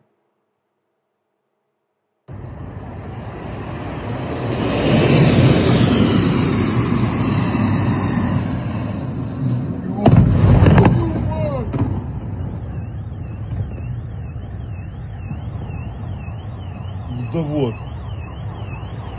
Еще одна. Еще! Там твою мать! That's them striking a depot. They struck a weapons depot.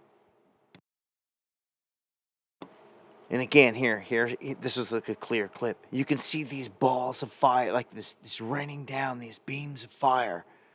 And what's crazy is Medvedev is over here running this. I mean, he's matching, I guess, Trump and them that are going on social media saying things.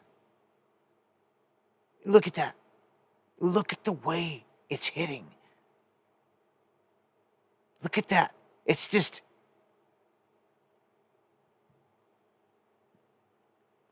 absolutely crazy.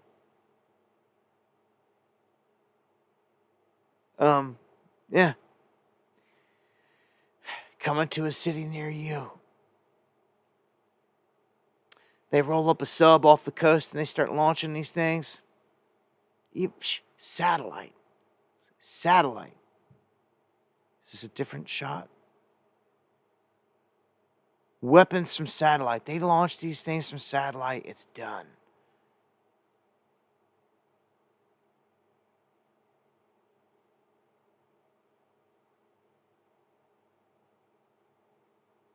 That's just so crazy, man. They're blasting specific pinpoint spots.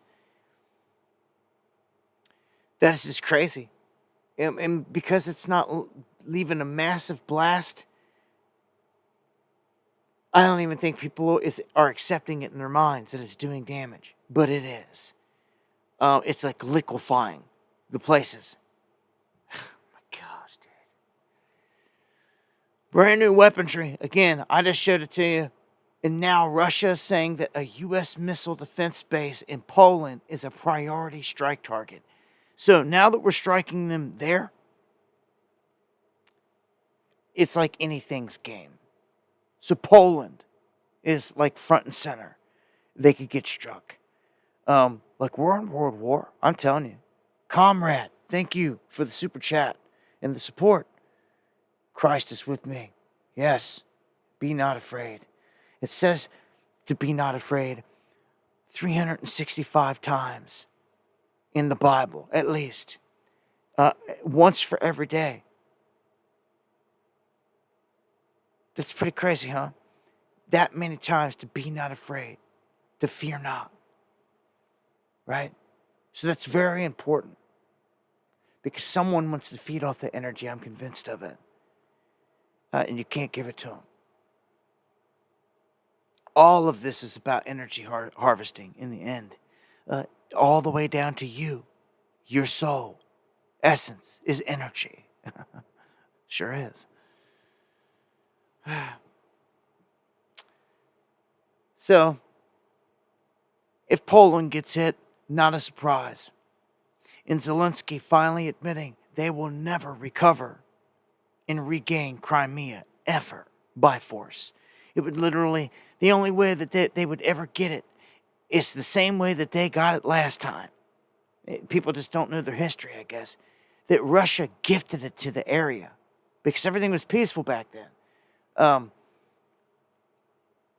All those areas that they're in now, the whole Donbass and all that, all the regions that were once part of the USSR, when everything broke down and Russia formed, and they said, okay, Crimea can go with Ukraine, was kind of like gifted to them back when it got turned against them. It went the other way. Well, how did it get turned against them? How did this whole thing happen? Because this dude named Barack Obama started it all. I was there doing exactly what I'm doing right now, reporting on it every step of the way. And what did they do? They sent the military in there, just like now. But it was different. It was the beginning. They overthrew an elected government because Ukraine was peaceful. Life was normal, right? The elected government was running the place. Well, no, they sent in Maidan, mercenaries, caused all hell to break loose, and basically caused a coup in Ukraine, ran the elected leader out of the country and into Russia. Okay, that's what happened. Then they installed puppets all the way up to the current, what you see now, Zelensky. They didn't have a Zelensky back then, though, in Obama's days. It didn't go as well. It was still chaotic. It was still fighting and skirmishing in the streets, and they had to take the place over. They had to take over all the buildings. Then they got in there and they stole all the gold. They sure did. It was one of the first things that they did. And it's like, okay, hold on. You're the bad guys. You just came in and overthrew an elected government to establish whatever you want. Like, you did this. And they did. I'm giving you the history on it. All right? It wasn't that long ago. And I got all the videos right there if you want to go back and watch. You're fully convinced that Obama is the devil's boyfriend, comrade? Well, let me meet the devil, Big Mike.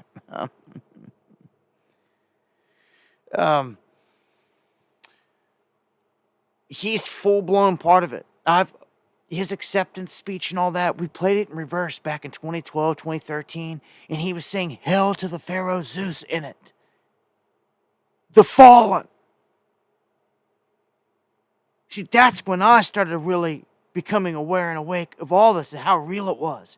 When I was playing this stuff in reverse myself, and I was hearing this dude worshiping Satan and hail to the Pharaoh Zeus and speaking backwards clearly in his dude, yes we can.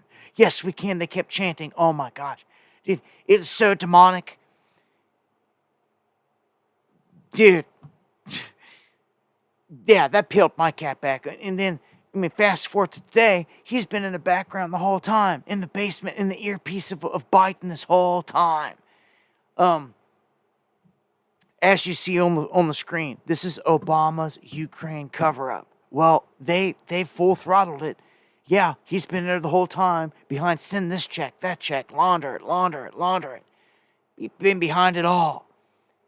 But even Obama is just another pawn. Just another Manchurian candidate. He's still not one of the top money master men. No, they're not. He's even an expendable. All of them are. Biden, all of them. You get to the upper echelons of this Rothschild control, the money masters of all this. Those are the ones, the true untouchables.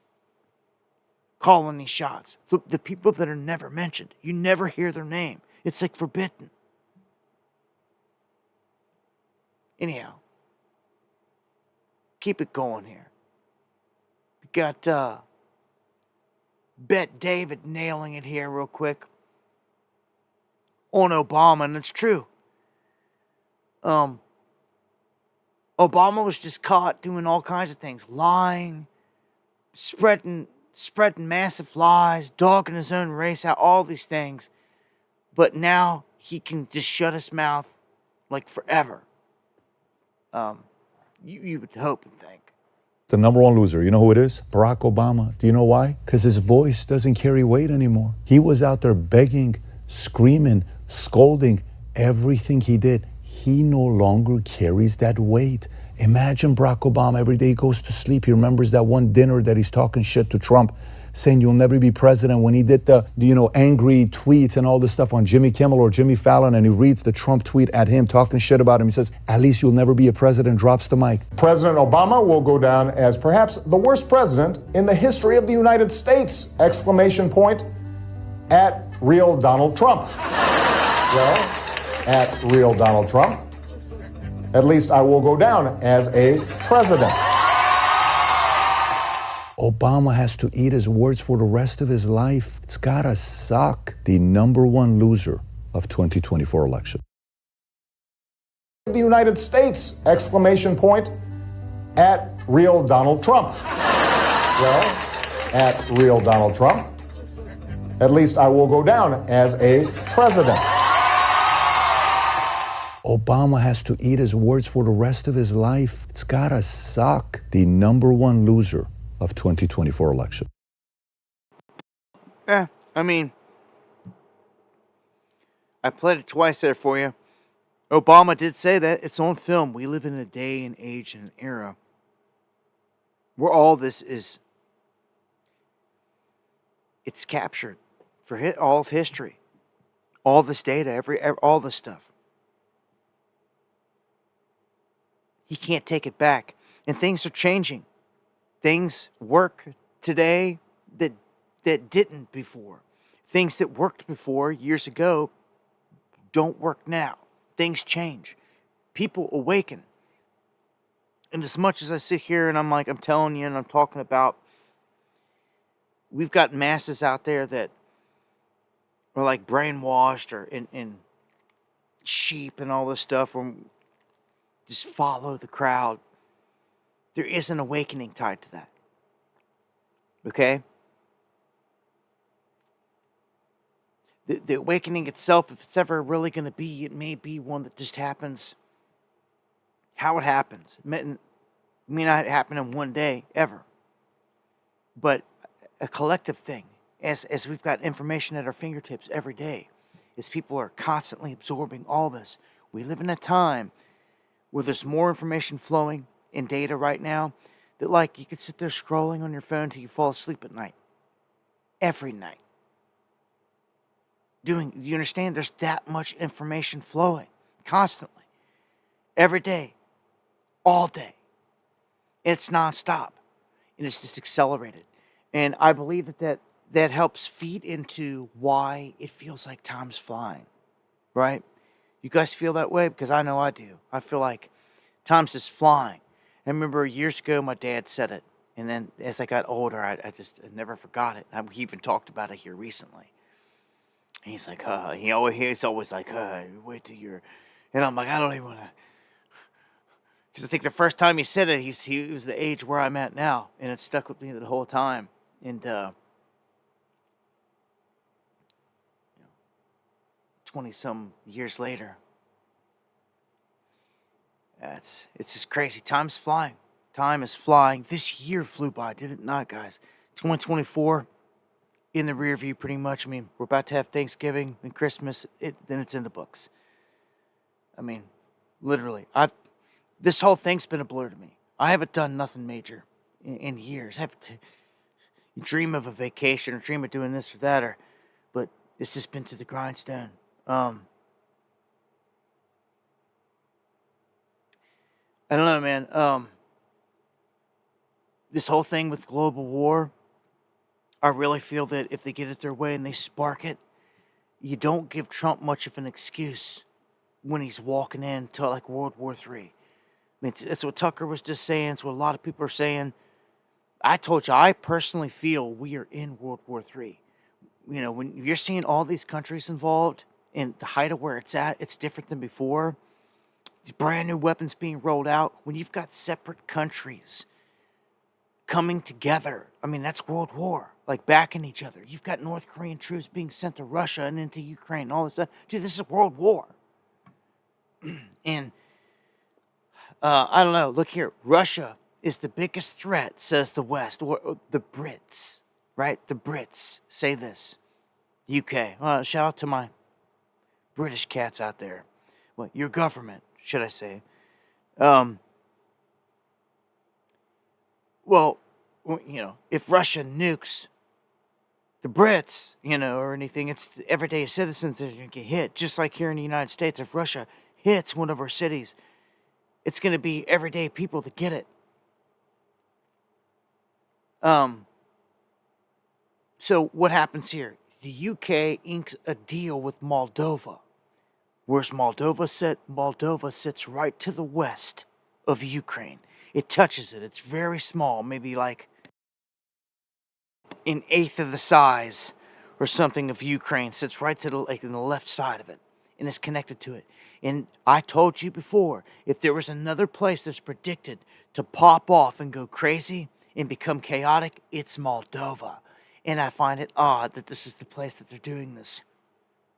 Okay, so we keep an eye. Here's Moldova again, and they're already signing pacts in this whole thing. Look at this. I'm going to play this clip.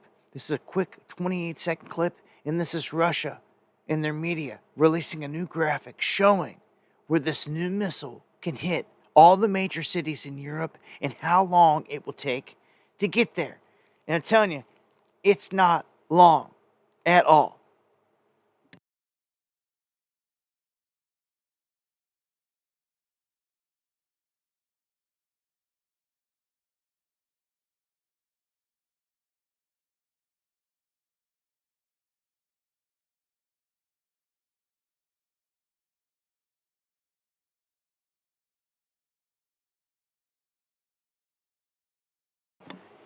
All right, there's no audio to this, but I find it interesting. I guess they had, if they're going to put out a graphic, they had to put out a graphic that shows them launching from somewhere, right? But like, would that really be where they're launching from? Because if so, you just made yourself a target, or that spot a target. But look what they're showing. They can hit Warsaw in 12 minutes. They can hit Berlin in 15 minutes.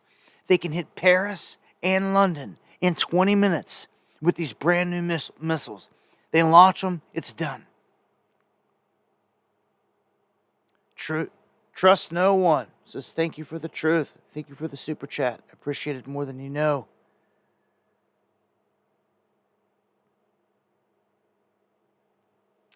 Thank you to the fullest.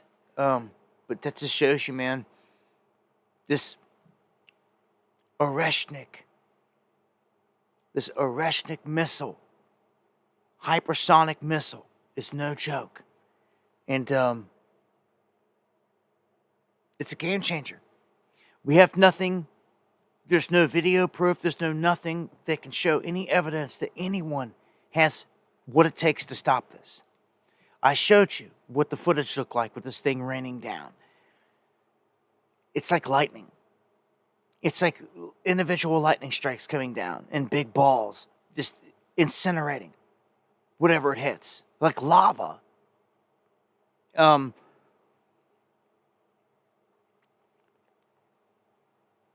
What do you do? What do you do when you find yourself in a situation when you have no defense against something? That's kind of scary, you ask me. Big time. And whether these governments got it or not, will they use it? I mean, when it's all about slaughtering innocent people, which they've shown us, it's all this war's been about, it's all it ever is. I mean, look at Ukraine, all the slaughter in the trenches, day in and day out. The people running for their lives out of the country, try to escape the war.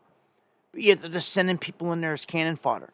I mean, even they needed some fresh blood, so, North Korea was like, here, we'll send you some. Just to get, the Russian side's winning, but still, they've taken massive losses. But look, Russia just gave North Korea a bunch of missiles and oil, like some kind of backroom deal. Like, look, I'm going to give you this stack of missiles and 500 barrels of oil. And you send us some troops. They're like, all right. So they sent them over the goods, and in exchange, North Korea sent back fresh bodies. Sure did. It is. It's mass murder, large scale. It is. It is an occult ritual. It is, David. Thank you for the coffee and the comment.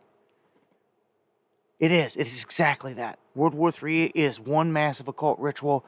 We're in the beginning stages of it, and we're seeing rituals within rituals. Just think of the whole Trump thing and the ear piercing and all that now. So we're going to see more of it, I feel. Matter of fact, we're going to see a lot of orchestrated stuff. We're in that window. And remember what I said about what we just entered. Pluto entering Aquarius. Last time that happened. All the revolts that started worldwide. We're in a window now where we're going to see that. We're going to see a reflection of that. It's going to bleed through. It's how it works. And I'm going to tell you, whether you believe it or not, there's something to these planets and the motion of it and the effects on everything. It's very true. You don't have to believe in astrology or tarot or anything like that, but I'm going to tell you that from my experience, there's something there. There's a reason to it. They don't do it for nothing. There's an influence that's there. It's very real. And what I've come to find out is it's basically windows of chance and of opportunity of certain things. And some things are heightened and elevated. And I've shown you this in retrogrades. And like I said, we just entered one. Another example is the moon. When the moon is void of course, information does not stick to the masses' minds. And these are small windows. The Reagan administration knew this. Every administration knows this. And this is on record. Go back and do your research. The Reagan administration only released certain information at certain times. And they would do so when the moon was void of course. Well, why in the hell would they waste their time and do this if it didn't mean something? Well, it did, and it does. It's because they could drop huge news about a scandal or something during this, and it would go right over the heads of the people, or it wouldn't gain traction. It's how it works, dude. Again, I told you this earlier. If you want to keep skipping the occult part, the witchcraft, the jinn, and all this part of it, you're never going to figure this out. You wrestle not against the flesh and blood, but truly against spiritual wickedness in high places more than you know. It's ranked. And it controls every aspect of your daily life more than you know. And the more that you figure this out, the more you can overcome it. Every temptation you have in your life is done by them. Every little want, you want another little cigarette, you want a beer or some more alcohol, your sexual desires, they're all temptations being put upon you by these jinn. Because they're allowed to do it. They were made to do it. And if you don't even know that they're there, then you don't even know what's going on. Wake up. Finally, wake up. And see who's prodding you. And you're like, well, why is it like this? How come they can do it? Because God made it that way. This is a proving ground, obviously, if you're awake now, consciously. Someone made all this and is watching it all, right now, in real time. Again, I'm here to impress, not to be some bump on a log doing nothing. It's the higher power watches.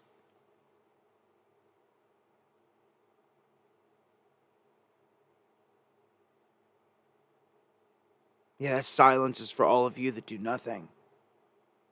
You might want to think about it. When something higher is watching, right now, everything everyone does. And again, the jinn are here to tempt you, like little gestures. The gargoyles that they are. There's a ranking. They have names, you know this. They have names, they have assignments, they have things that each of them are responsible for doing, and it's all there. And the spiritual force of them are what are pressed upon you every day, every second, all the time, right now. And they are allowed to. Luis, thank you, my brother. Much love. Thank you for the coffee and the support. I appreciate it more than you know. These are the keys to all this. All the rest is like a puppet show. When you understand the true workings of this, and you know that they know this, and that they've known this, and that they've been using this against you, and using the fact that you don't know none of this against you, oh boy, it all starts to come unraveled.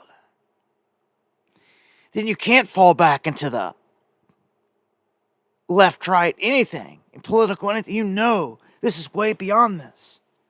Way beyond this. It's all a show then down at this level. Then you feel stupid for ever being part of it. Well, that's fine.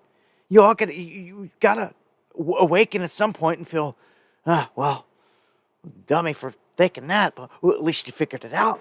At least you've graduated to the next level now. Okay? That's what this is about, and getting it figured out before it's checkout time. Because if you don't, you get regurgitated right back in here. You get your memory wiped. And you get to do it again and try to figure it all out again. Just to get out of here. And if you don't, then you get to do it again. And get your memory wiped and again. Until you raise your frequency and your vibration. And you get out of the soul trap. Because that's what it is.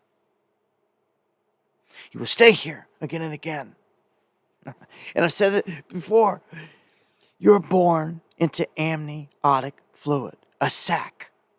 You're born in a sac of fluid. It's called amniotic fluid.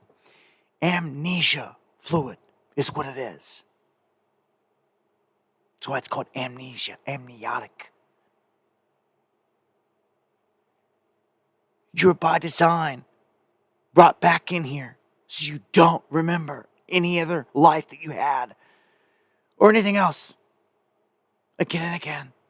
Again and again, to create energy that they can suck and vamp off you the whole time, again and again. Until you fly away. You can fly away and there's a way out. They wrote how to do it. How to live your life. How to raise your energy. And if you do it, you can, I explain it like this. When the vision is shown to me, you can peek above the cloud deck. Imagine a city like Chicago or New York City, covered in fog or clouds, and just the very peaks, the tips of the tall cities are peeking through. You need to be that. You need to be piercing through all that, all the low energy to where something higher can see you. Do you hear me?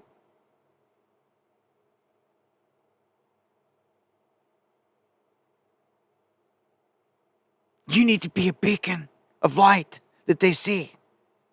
That something higher sees, or you're lost in all this. And I'm sick of being here, and I would like to see you make it out. Yeshua, Jesus, he left the keys, sure did. And many other writings. There's things hidden within them. People scoff at it. But it's truly, it's do as you want, do as thou will, as Aleister Crowley said. Do whatever you want, or do what they asked. Shape up the ship out, or get regurgitated back into a sack of amniotic fluid and do it all again. I'm not so sure how many chances you're going to have, how many windows of opportunity in lives, technologically, to even have this much information at your fingertips to figure this whole thing out.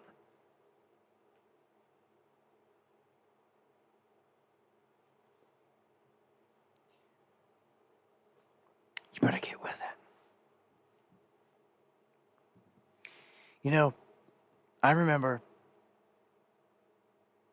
back, when I first hit my 20s, the big thing was everybody go out to the bar, party,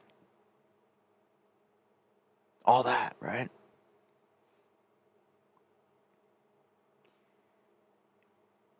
And I found myself staying with some buddies that were all about, all the people around me, 20s, in that lifestyle. But at night, while they're at the bar, I'm on the couch on the laptop, becoming Dabu 7.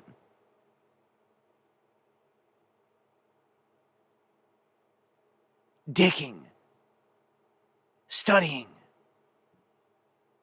till they all stumble in the door drunk, pass out, and then I'm still at it till the sun comes up.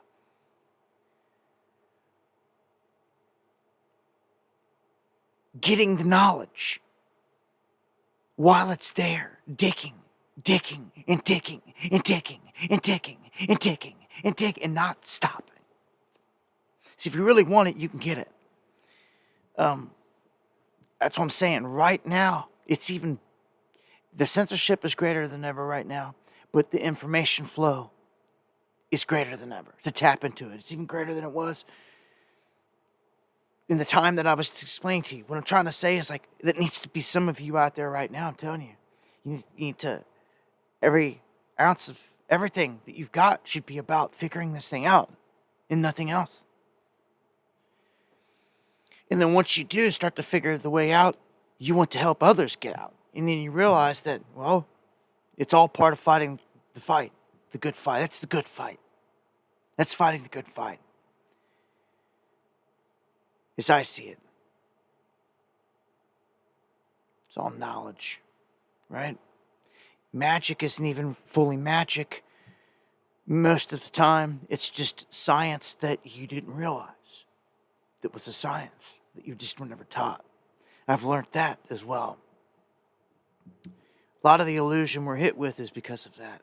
And if you were taught it and you realized it, it wouldn't work on you. And they've changed everything, man. They've changed everything. And remember what I said about frequency. Again, you want a little bit of homework? We keep throwing it on your plate. Dive into frequency of music. They changed it here. They changed it. Why would they do that? Why? If none of it mattered, if frequency, if none of that mattered, why would they even do it? Why would they even mess with it? Oh, because it matters. It matters big time.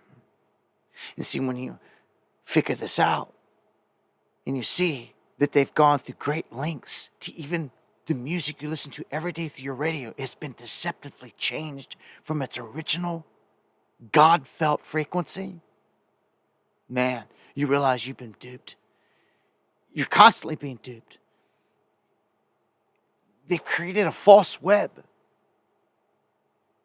You see what I'm saying? It's not tuned to create a beautiful harmonic, sacred geometry shape. It's blurring it and making it fuzzy and distorted. And that's what they do. This whole thing is based on creation. Okay? This whole thing is based on speaking into existence. Frequency. It just truly is, man. It truly is.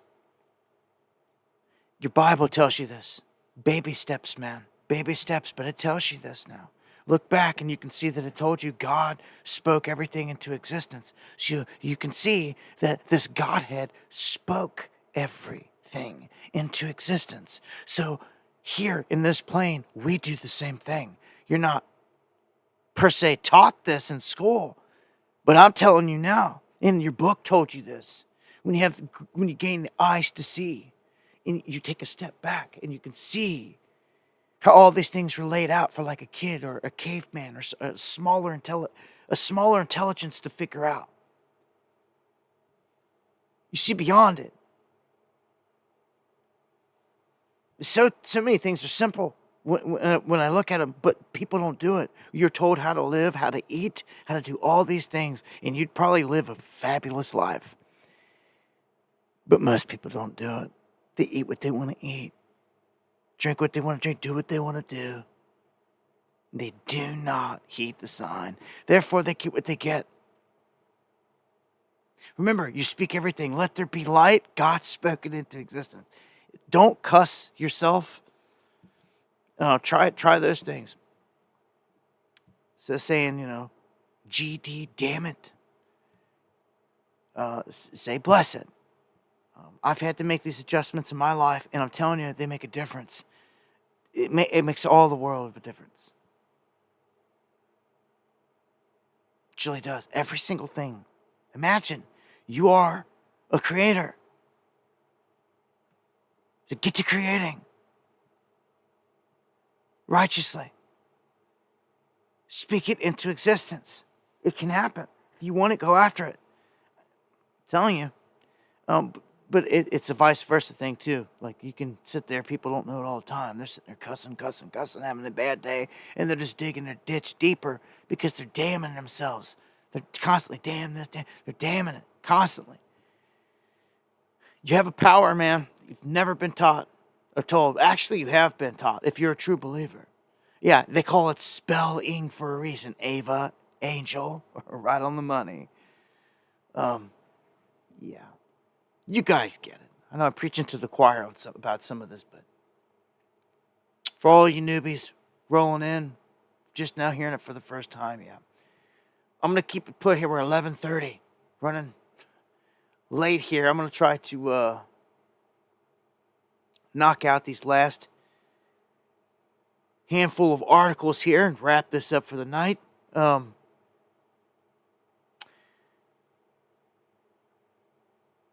And I will kick it off with the border here. In the immigration crackdown, which is what it is. Huge. Trump's on film saying he's going to let a lot of people in. And people are like, why is he saying this? Like, why is he saying he's going to let a lot of them in? I don't know. But he is on film. He is saying it. Well, he ends it when he says it. He goes, but they got to do it legally. You know, he says to the crowd, but they got to do it legally. You know, whatever. So it's like, okay. I mean, that's just called amnesty or whatever. You can just blanket all these people and just be like, okay, you're all legal now. I mean, it's no different than what Biden is doing. But his big thing is if he does that, he's going after all the rest to eject them out of the country. Like I said before, it's a double-edged sword. It could be kind of scary. Look here, we got a former Green Beret. I can't play the clip because the Rogan clips just get nailed for copyright. But basically, former Green Beret saying, look, Trump can turn Delta Force loose on the cartels. And he's dead serious about this, meaning that they're going to go and they're going to chop them up. They'll have a field day with them. And seeming that they ain't got to go far, and all the supplies are right here, and it's like their home front. The cartels won't know what hit them. Like, they think that they're controlling things, but like they haven't faced any opposition, and that's a good point. They haven't. They've just been kind of free running, doing whatever they want. No one's stepping up to stop them. Our border patrol won't even fire back at them. They have become brazen as it gets. Okay, so when somebody comes rolling up, hammering on them, they're not going to be ready for it. When Apache helicopters start unloading on them, they're done. They're done. They do not stand a chance. They don't have nothing to even come close to it. They'll end up running into their tunnel networks, and they'll end up bringing the attacks to right here in America, all over the place. If we're going to take it to them there, if we're going to be taking it to them in Mexico, you best believe we're fair game here. Like, guys, we're in World War. It's on. Like, I don't know what day you're going to wake up and realize this, but I've officially already told you this. Like, we're there. I'm about to put a video out on it tomorrow or something. Like this is it. Like, we're there. There's, like, nothing else that needs to be shown to me. I don't need to wait on a nuke to drop or something like that, or something, or more people to die, or more genocide, or anything, or the economy to crash. Like, I can already see what's coming, but I'm telling you, in terms of war, all these countries, we're there. And this is going to take it to a whole new level. We're literally, physically, as a country, going to be at war right here on the home front, right on our doorstep, full-blown. National emergency even declared. You know what that means, don't you? When a president declares a national emergency, they can seize all of everything. Now, I got to remind people, the NDAA and what it states, they re-sign it every year. And Trump has as well. Meaning, in a time of emergency, this country, which is a national emergency, they can seize everything. All food, all farms, all land, all water, all everything. Just a friendly reminder. Under a national emergency. And oddly enough, this is going to happen day one of Trump's administration. A national emergency. I hope you're all ready. Ain't conspiracy, these are facts, Jack. We Trumpers can take this to the bank. So, we knew this was coming too. Just when you thought that illegal immigration couldn't get any worse, Biden makes his move. Yep. We know he's intent in creating World War III before he leaves, it seems. Now they're making it even easier for migrants to get in and to stay into the country. Yep, one of their last hurrahs. They're quietly rushing to implement new policies that will loosen restrictions on migrants who enter. This is why we're about to see the biggest wave of migrants we've ever seen. Ever. Yeah, they said some turned back, this and that, blah, blah, blah, but no, not now. Look at these other headlines, what these people are saying. They're coming, they're expecting the largest effort to hit here before January 20th. When everything changes. Massive wave to come through. Who's going to be coming in this Trojan horse crowd? And if they're not coming here being used for an election, what are they being brought here for? Well, like he's exactly like me.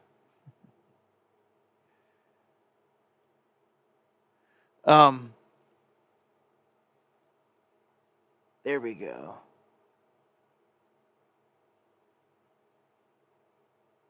Let's let Homan describe what's happening here. They're going to go after the top-notch pedophiles, or the top-level pedophiles. He says some of these people are pedophiles. Yeah, we know this, but there's 300,000 unaccounted for children here. How many of these children will they bring back? How many? Do they know where they're at? If so, is it not criminal that the current administration knows where they're at and is doing nothing? Isn't that, how do you get away with that? When do you start holding, I don't know, this whole thing is crazy. It reminds me of everything we warned about Jade Helm. I feel like huge operation's about to go down. Everything we warned about Jade Helm. Every single state that was connected with Jade Helm, everything to do with the border, it is all about to go down. I feel like, in terms of operations, military, mercenaries. And they've already said they're going to use the military. So you can't say that they won't. They're saying that they're going to. I don't care. People want to say posse comitatus. They want to say all this stuff. None of that matters, it seems, anymore. They're doing whatever they want. And they're going to take Texas up on this offer for 1,400 acres to round people up and to deport them.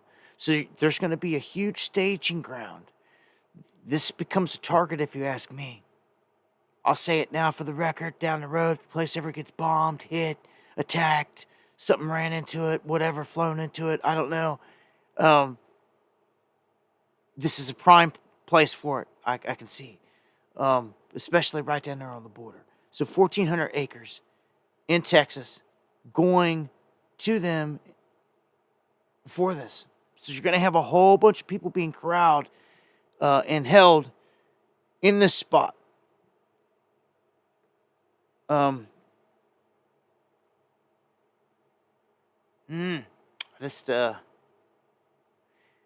don't know. Seems like it could get attacked. Here's another place that seems like it can get attacked.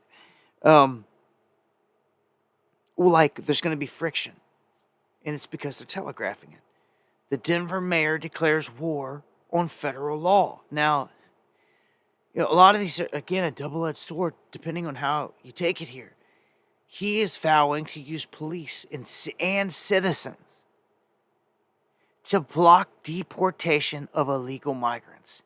including the gang members. And they're going to fight back, basically. This is how this guy's talking. So you're talking like a far-left conclave over here. This guy being a major player for them in Denver, huge city. Colorado, huge left-leaning state at this point. And there's good people there. There's good people in all states, but this is where they're taking it. So when Trump's guys come in here to round these people up, he is going to have everyday citizens. Like, it's going to be like Civil War.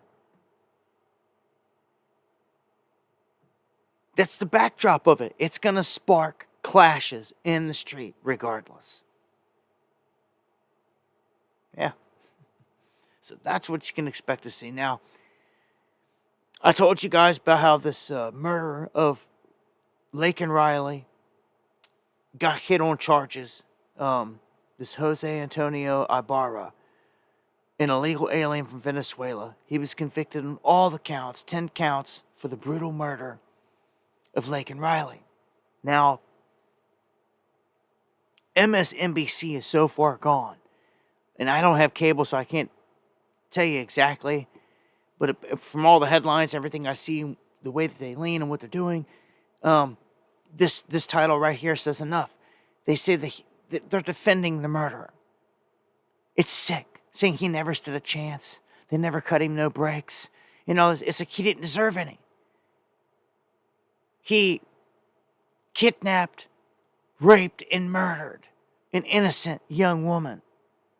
And he didn't deserve any kind of break. Anyhow. No way. And he's just one of many. You got to understand, there's people that have killed in this country, and then they've been released back out.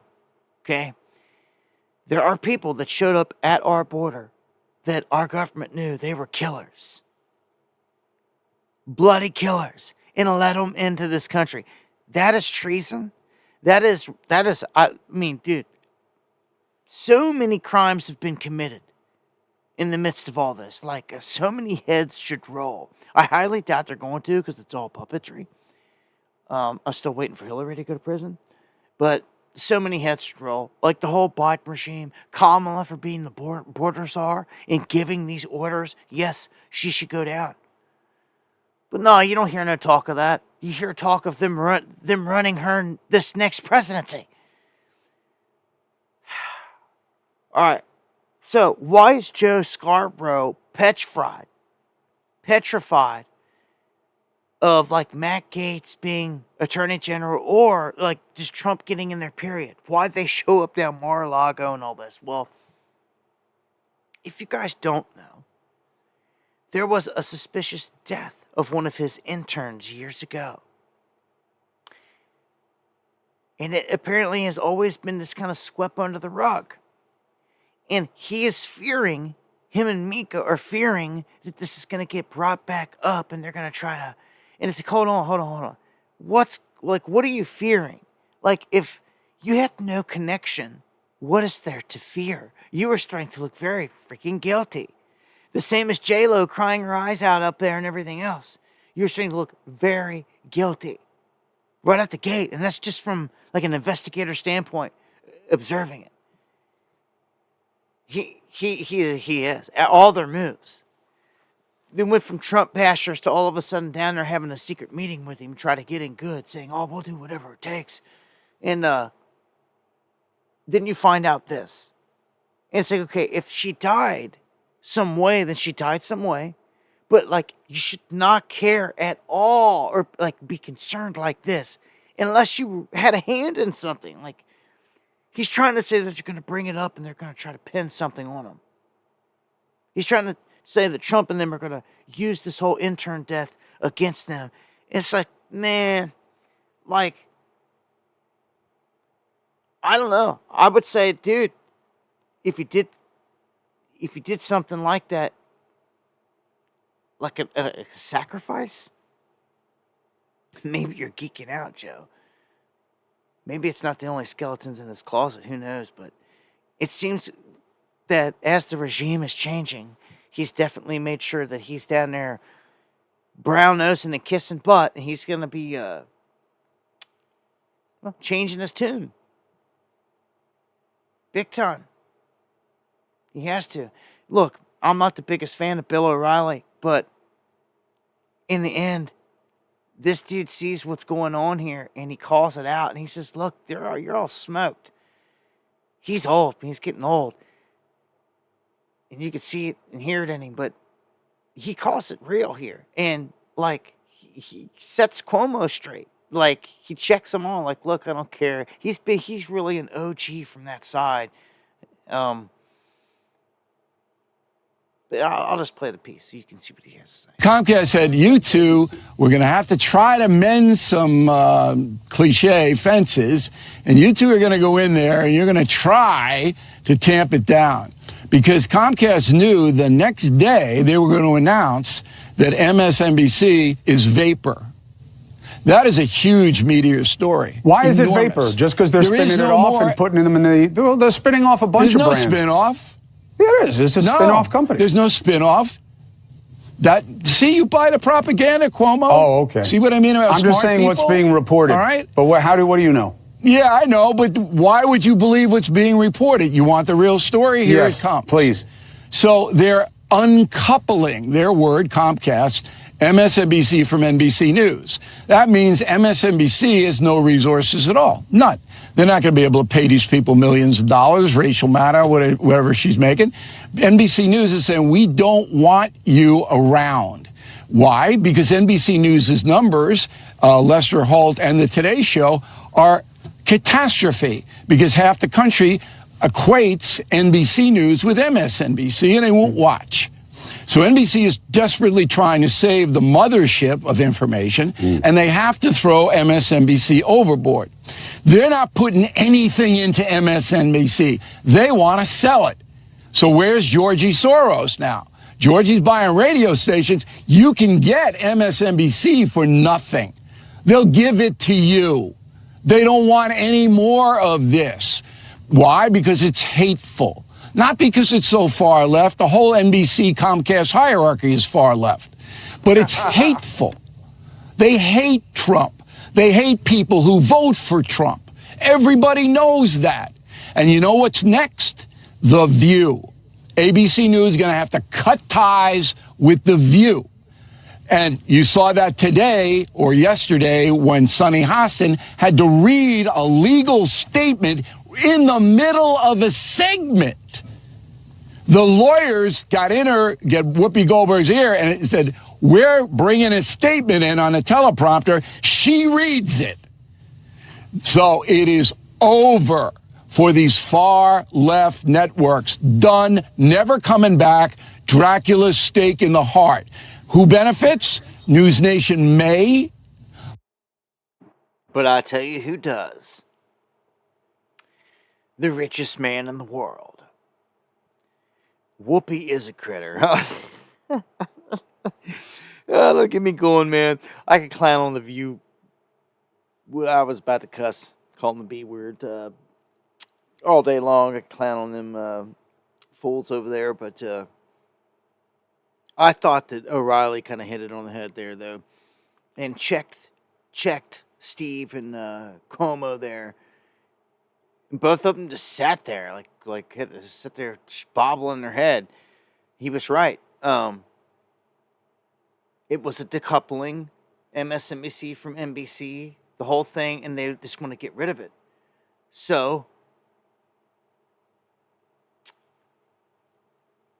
Don Jr. jumps up and says, oh, Elon, world's richest man, you should buy it. You should buy it.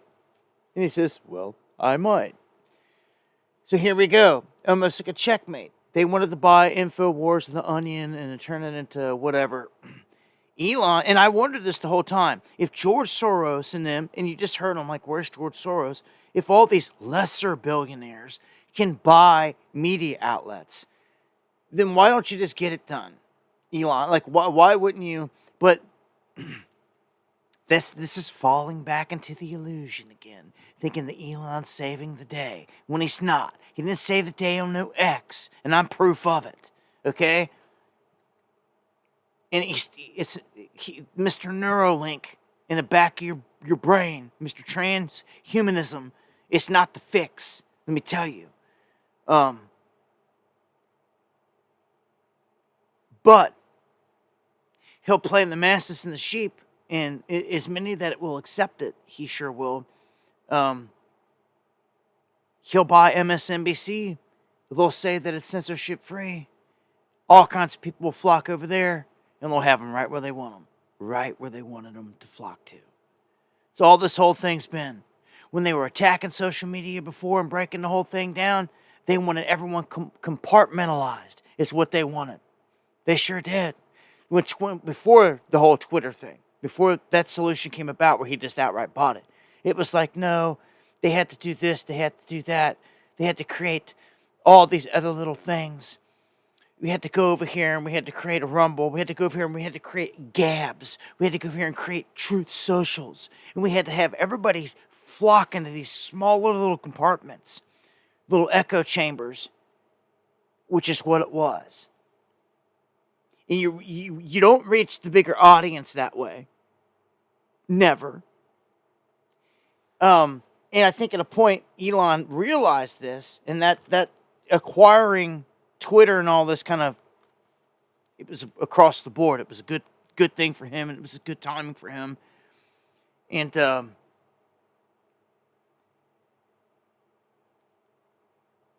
it seems to be working for him. Long as they've got the majority of the masses buying it, it's working. We can sit on the sidelines calling it out, calling the truth about it all day. But it's still, as long as the majority of the masses are just going along with the flow, then they're winning. They're getting what they want. It's working. And that's all that matters. The Washington Post. This may be another one that's right there to be bought. Look at this. The liberal Washington Post is on track to lose a whopping $77 million this year. When things like this happen, what happens next? They go bankrupt. What happens next after that? They sell or they disappear. They vanish. I mean, it's just a switching of hands here. You've seen Bezos, George Soros, all those billionaires, left-leaning, controlling the mainstream media. Well, will there be a shift here? I don't know. Falling apart. Something's going to have to happen. And it's funny because in the mix of it, you see things like Joe Scarborough and them like jumping ship. They're switching sides, and like some of the people out there just can't handle it. Like Rosie O'Donnell, who just has been having a hard time with all this. But I'm gonna play this latest update. Hold, please. So Mika and Joe went down to Mar-a-Lago to kiss the ring. It's the last time I ever watched Morning Joe. Period. End of statement. To kiss the ring. Unreal. Unreal. For months you were telling us he's the worst thing that could happen to this country and democracy. And then you go kiss his ring? Despicable. Despicable you. Both of you. She's like genuinely butthurt. That's the best part about it is old Rosie, man. Like, do you even do comedy anymore? Like, drop jokes anymore? Or like, do you do anything?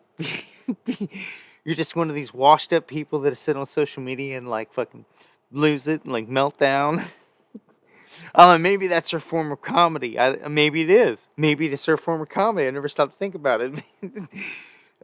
Reverse psychology type of deal there, but kiss the ring. She kept saying, yeah. I'm like, yeah. You know what she was emphasizing though. She did a good job of getting that point across. Yeah, Kevlar. Yeah, butthurt.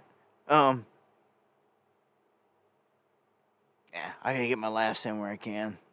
I guess, but again, a lot of these people, man, it's like you used to know them as comedians or this and that, like. But then when it comes time for all this politic crap, it's like, hold up, man. Like, you were funny at one time. Like, I actually laughed at something you said. The whole Whoopi thing, like all of them. It's like, what have you done? Well, this is what happens when you go full-blown establishment this day and age. It's catching up. It's catching up, man. The people are sick of that side that way, and this is the blowback of it. So, Rosie doesn't have a huge fan base. I'm telling you. At this point, she's just, butthurt. It's good. Good way to put it.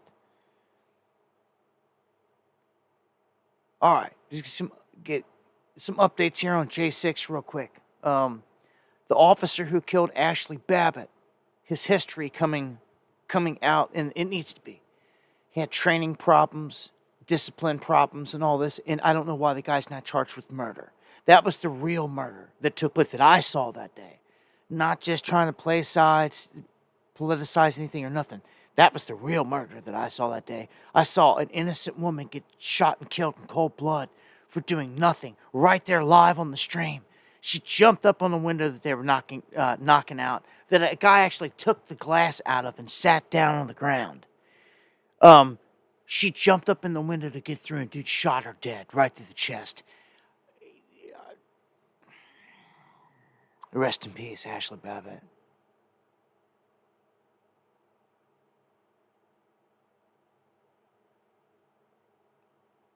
Just like nothing. Just dropped her like a sack of potatoes, like she didn't matter. And they never did nothing about it. So, this is Captain Michael Byrd. He's the one who shot this unarmed protester and killed her. He should be tried. All the tables should turn now. They should. If they were trying all these other people off this side, this dude should fry. All these people that were involved should fry. All the J6ers, pop the gate, release them, let them out. And don't close the gate back. Get ready, because we're bringing in some fresh faces. All these people that participated in all this crap. Dude, wouldn't that be justice? Wouldn't it be so much justice? And even put it on film where you could take some of these, pop the gate, let some of these J6ers out, and put some of these criminals to help put them there behind bars in the same cell. Oh boy, you couldn't beat that.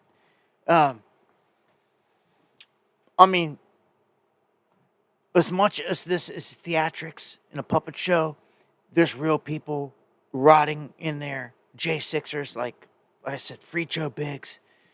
Guys that may die in there if they're not free, pardoned, because of this charade. Again, Michael Byrd should be charged with murder. And instead, they're giving him a pass because of what? I don't know. Because what? I don't know. So, but now we've got a bombshell oversight committee report finding out that the Pentagon deliberately delayed the National Guard on J6. And they covered it up. And I can only imagine this is just the beginning. If they're finding this out now and Trump's not even in there, just imagine all the stuff they're going to find. Tables are turning on this. This is big time. This is big time. The DOD Inspector General has been exposed in all this. Barry Loudermilk caught in this. This, it doesn't surprise me. We knew it was a setup. How long was it going to last? I don't know. No. Less than 2 months now, Trump gets in there. He's got his work cut out for him. It's going to be a busy first week with all the stuff that they're said to be doing. And I keep telling you that in the end, when Trump gets in there, you're going to see real numbers. Like, they're probably going to be like, well, they lied. We're in a recession. But don't worry, we're going to make it better. And then that news is going to make it tank worse or something. They've been telling us that they lied to us about jobs the whole time. Then when we got the real jobs numbers, we come to find out, oh, gosh, look at this. Look where a majority of the jobs went to. The illegal migrants over U.S. citizens. Overwhelmingly.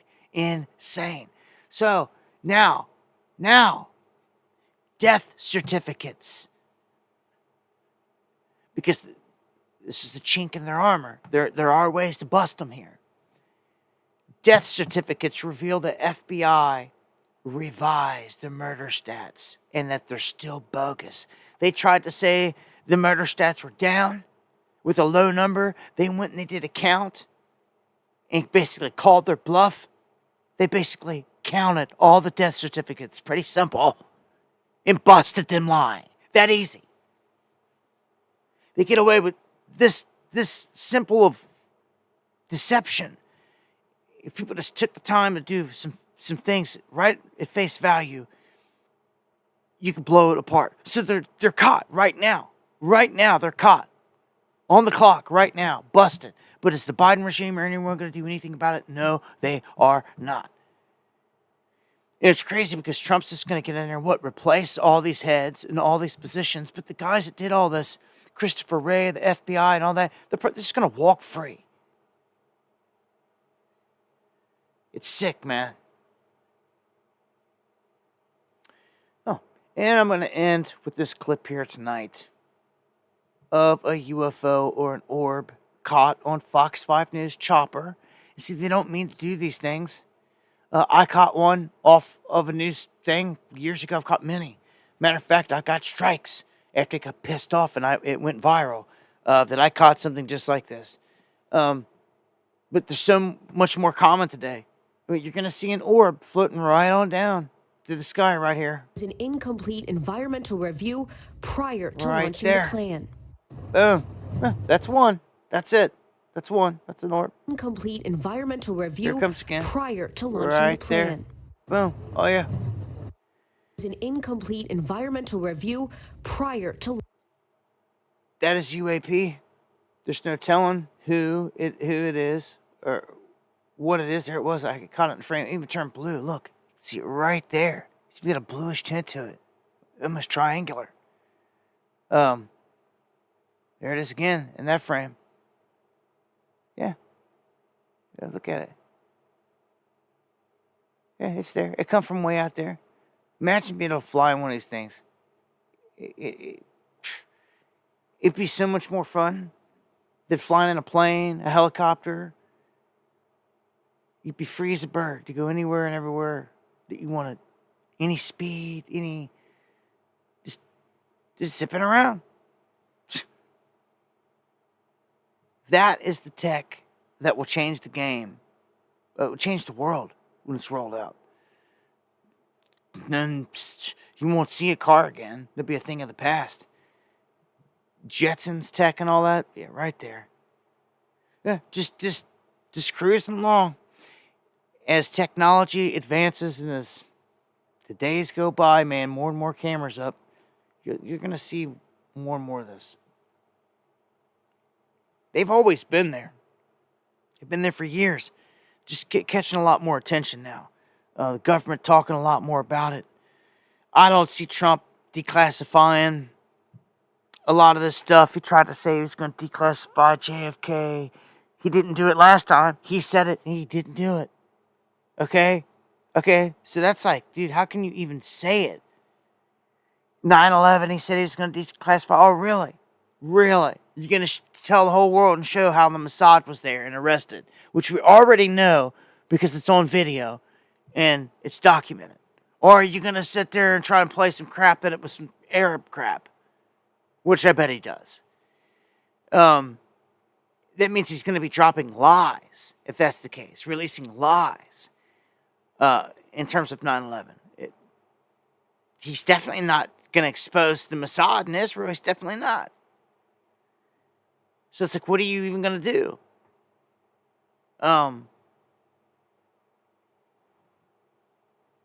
It's just ridiculous, man. All of it. Oh, and the Epstein list. Yeah, you ain't going to see nothing on none of that. We'll see. I mean, he's got to come through on something. He's at all those things. He's got to deliver with one or two. Maybe he throws a bone. Maybe there's a couple, 2, 3 guys that have pissed him off. And oh my gosh. I just watched a cat climb up a ladder against the wall, and the whole thing's about to come down, and like... Alright, I think I'm just going to end the stream there. So, if you hear something crash in the background before the stream's over, it was a ladder with a cat on top of it. But I hope you guys have a good weekend. I look to be back here on Monday for another one. Going live Monday, Wednesday, and Friday the best I can. To bring you guys the news. And, man, the stream's been going long here as of late. 3 hours plus. Been getting it in. But, yeah, gonna, end it on that note. I want to thank everybody out there that hangs out, shares the information, fights the fight. Everyone that shares the stream. Everyone that supports the channel. Anyone that hit a super chat out there tonight. Appreciate all of it. Any new people to the underground, welcome. There goes the ladder with the cat on top of it. The crash wasn't as bad as I thought, though. Thank you, David, Rob, much love, Doug. And, yeah, I'm going to take us out of here. Y'all be safe out there. Much love. God bless. And God willing, I'll see you on the next one.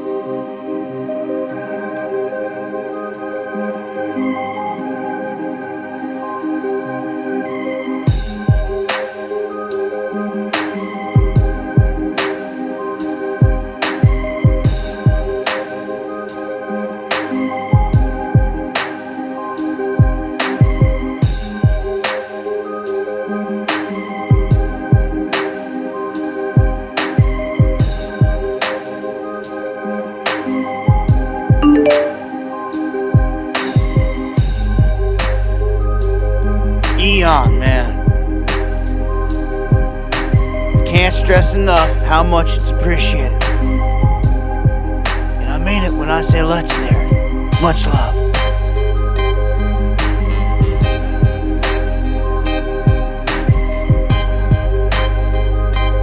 And much love to all the purebloods. And God bless. Most High bless you all.